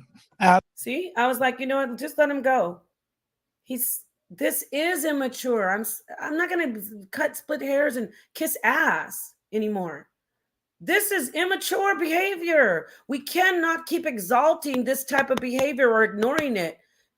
The brother deserves to be respected as an individual in society, but in this forum, no. This is absolute. If you're going to talk about women, then I'm going to keep pointing out men acting like this. Chris Harris is the number one, and then this behavior is no better. When Chris Harris just says, F this debate and leaves, but we still say he's some great super debater in the community. No. He always does videos on people and attacks them personally, but nobody says anything about it. I want to look in the chat right now. Nobody says anything about Chris Harris doing horrible personal video after video, making fun of which I don't even like Dane Calloway for. Not that I don't like him. I don't even know him. I'm apathetic toward Dane Calloway. But he does videos on him, insulting the guys, making him into a little baby, making him into this and that, talking about people, putting them down. These are supposed to be these great debaters that don't want to debate women. I don't debate women. But you sit on the internet all day insulting people until they finally debate you because everybody tells you you're a great debater, Chris Harris. Chris Harris, you're not that great of a debater. You just like to talk and you sound like you've got your nose plugged. See, I know this is the kind of stuff that you do on people all the time, what I'm doing with you, Chris Harris. So and I will kill their scholarship. I just got a new book, family. Yeah, people think that makes you a good debater. No, it doesn't. It doesn't. See what I just did? Chris Harris does that to people all the time. But no, my point is, the reason I'm using Chris Harris is people swoon and fawn. Oh, Chris. Oh, MVP. Oh, Chris, he's the best debater I've ever seen. Is he really? I don't think so. Because a lot of times his information is flawed. Like I killed him on this story on the information about Jesus. I kill him on anything he tries to talk about in the Bible. He is dead. And I will challenge him. I would love to debate Chris Harris. But he's not getting any debates in the HOK because he doesn't know how to keep it respectful. Now, am I saying Ali is as bad as Chris Harris as far as being disrespectful? No, he's not. But I just found out today, Ali is a lot like Chris Harris. When the going gets tough, they like to turn on their cameras and talk about how Sonnetter supported this and he supported that. You love to get into public and put Sonnetter down. But here you are, back in Sonnetter's face. Oh, I got a new book. Oh, I got to do this. Or I'm going to do this. Oh, come on, let's squash it and do that. Oh, really? Oh, really? So, show me one woman, despite, again, I'm not talking about the ties that Naphtali has with Fopi. I'm talking about Naphtali herself. I'm talking about Christina Nick, Dulcinea, me, any woman who's debated. Show me one woman who's gotten on the internet and started talking about Sonnetter. Oh, Sonnetter needs to stop dealing with these people. But we're told that we are the ones who nobody wants to debate and we can't keep ourselves together. We're better debaters at this point. No, I almost slipped into it. Scratch that, rewind. That was wrong. See, I know how to put myself in check. No, we're not. It doesn't matter sex. I almost fell for it. No, there is no gender when it comes to debating. It's not gender. It's information. So, let me see what my chat is saying. Facts. Peace, unbiased truths. Sakina, I agree. At Shika, let me see what Shika says. This is what I was talking about to you. I know you were talking to me about this. Shika's a debater. And she's a damn good debater. One of the best debaters. We got it in. But this is what I'm talking about. It just so happens, though, that the women seem to be, maybe because we've been told you can't do it, you're emotional, maybe because we try to keep ourselves more, we're more self-conscious and we have to stay on point, we have to do the best, maybe we push maybe that's why, because we're told you can't do it and you're not as good. So maybe that's why, because these brothers are dropping the ball. Sakina says, I agree. Yet, how long or much of price do one have to pay because of the boundaries and gatekeepers? Yeah, we're busting past gatekeepers now. We're knocking down the gatekeepers. No, we're coming in. Let us in. We're doing this. The internet applauds drama. The gatekeepers wouldn't be regarded as such if they didn't come to these debates to war, but to learn. Good points. Okay.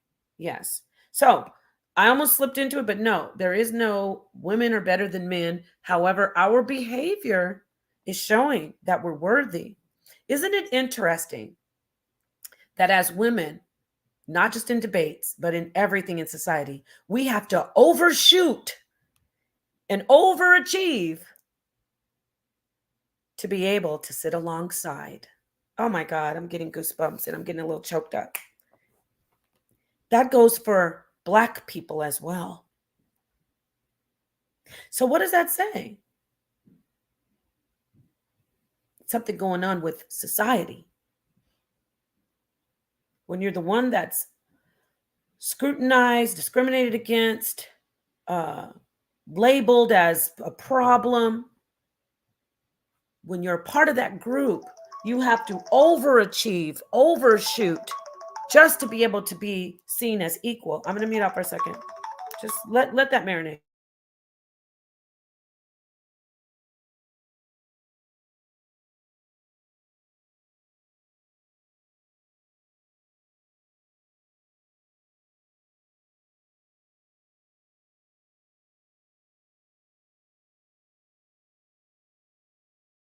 So I had only wanted this to be like 10 minutes. It's over 3 hours and 20 minutes.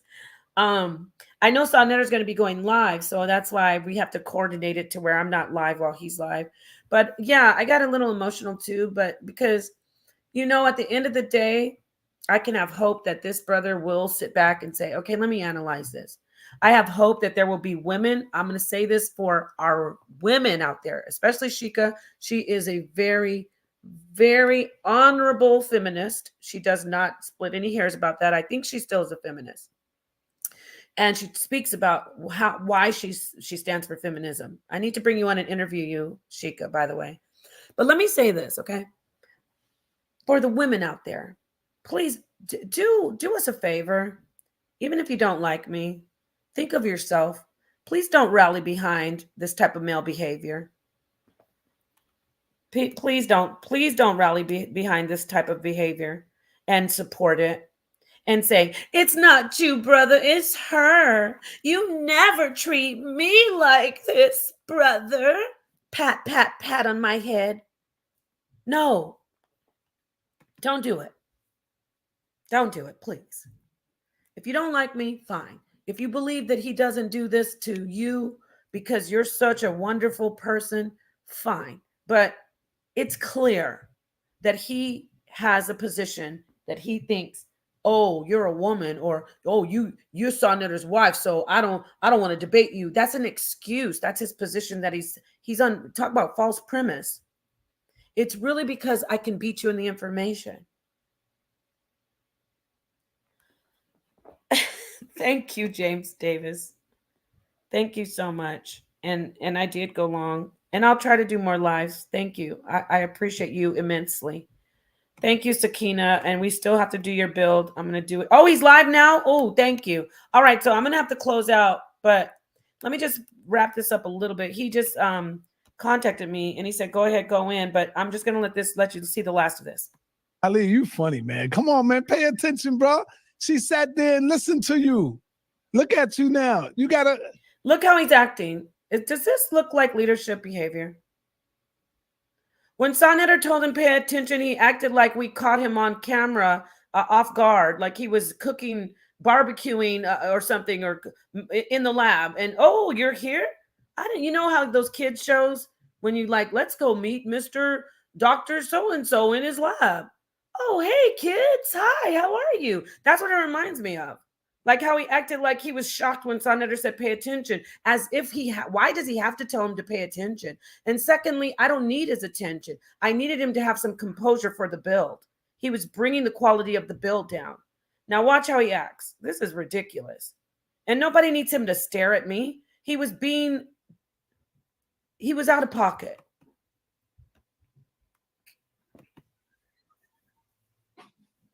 Have some composure and discipline, please. I don't even have, honestly, I don't even know what to do. I can't. I'm good. I'm good, Sonetta. I'm gonna mute out. You go ahead and do what you need to do. I'm gonna sit here. I'm still here, but something has to happen. He can keep talking if he needs to. Ali, you funny, man. Come on, man. Pay attention, bro. She sat there and listened to you. Look at you now. You gotta be focused, man. Come on, Ali. Whoa, can I say something? You mean to tell me the rule is I have to look at her? No. He acts like a 7-year-old. I mean it. He reminds me of a cute little 7-year-old boy. I gotta say it. Not cute like good looks, but like how the actions, like when little boys act like that. Like, why I gotta look at her? She started it. You know, I swear that's how I feel, and that's how I was perceiving it, because that's his behavior. Are y'all crazy? What kind of? I need to hang this up, bro. I gotta look at her, bro. I ain't saying nothing. I agree not to talk.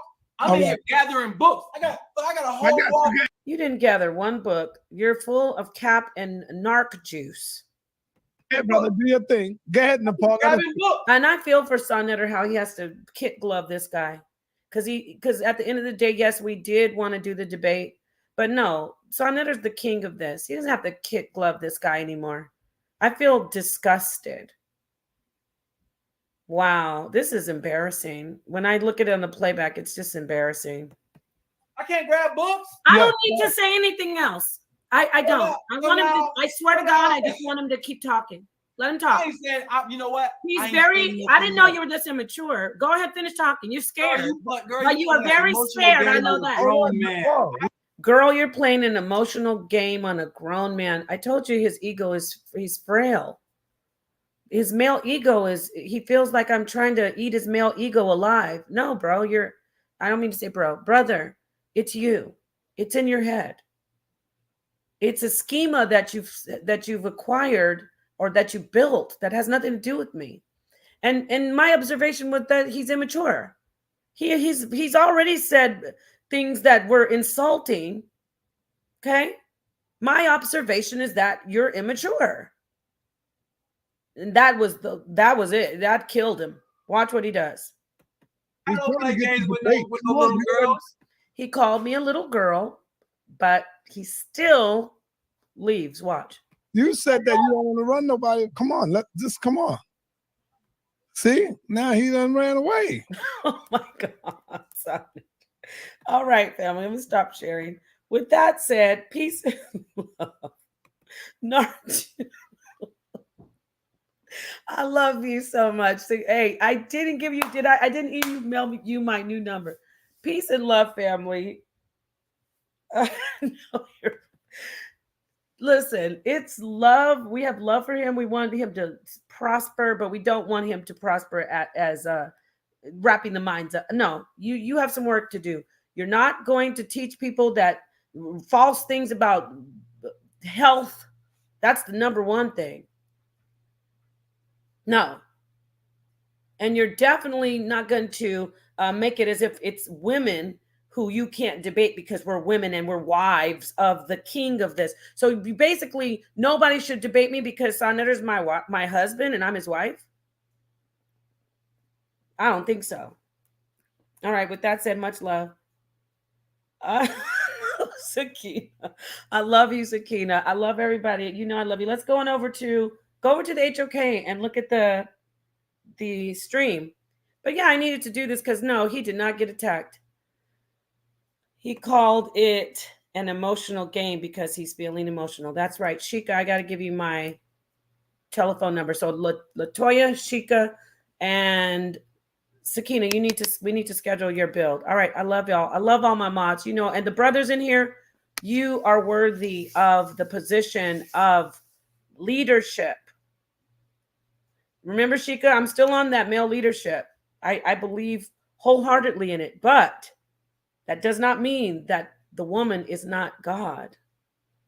The first God, that is. Not the only God, but the first God. Doesn't mean that the woman is not the power, the first powerful source. Real gods hand over the leadership. You understand what I'm saying? I'm getting deep. All right. Peace and love, family. Go over to Sonnetter Studios and watch the build. Have a good day. Thank you for tuning in. Peace to the darkest minds of the light. Let's go get some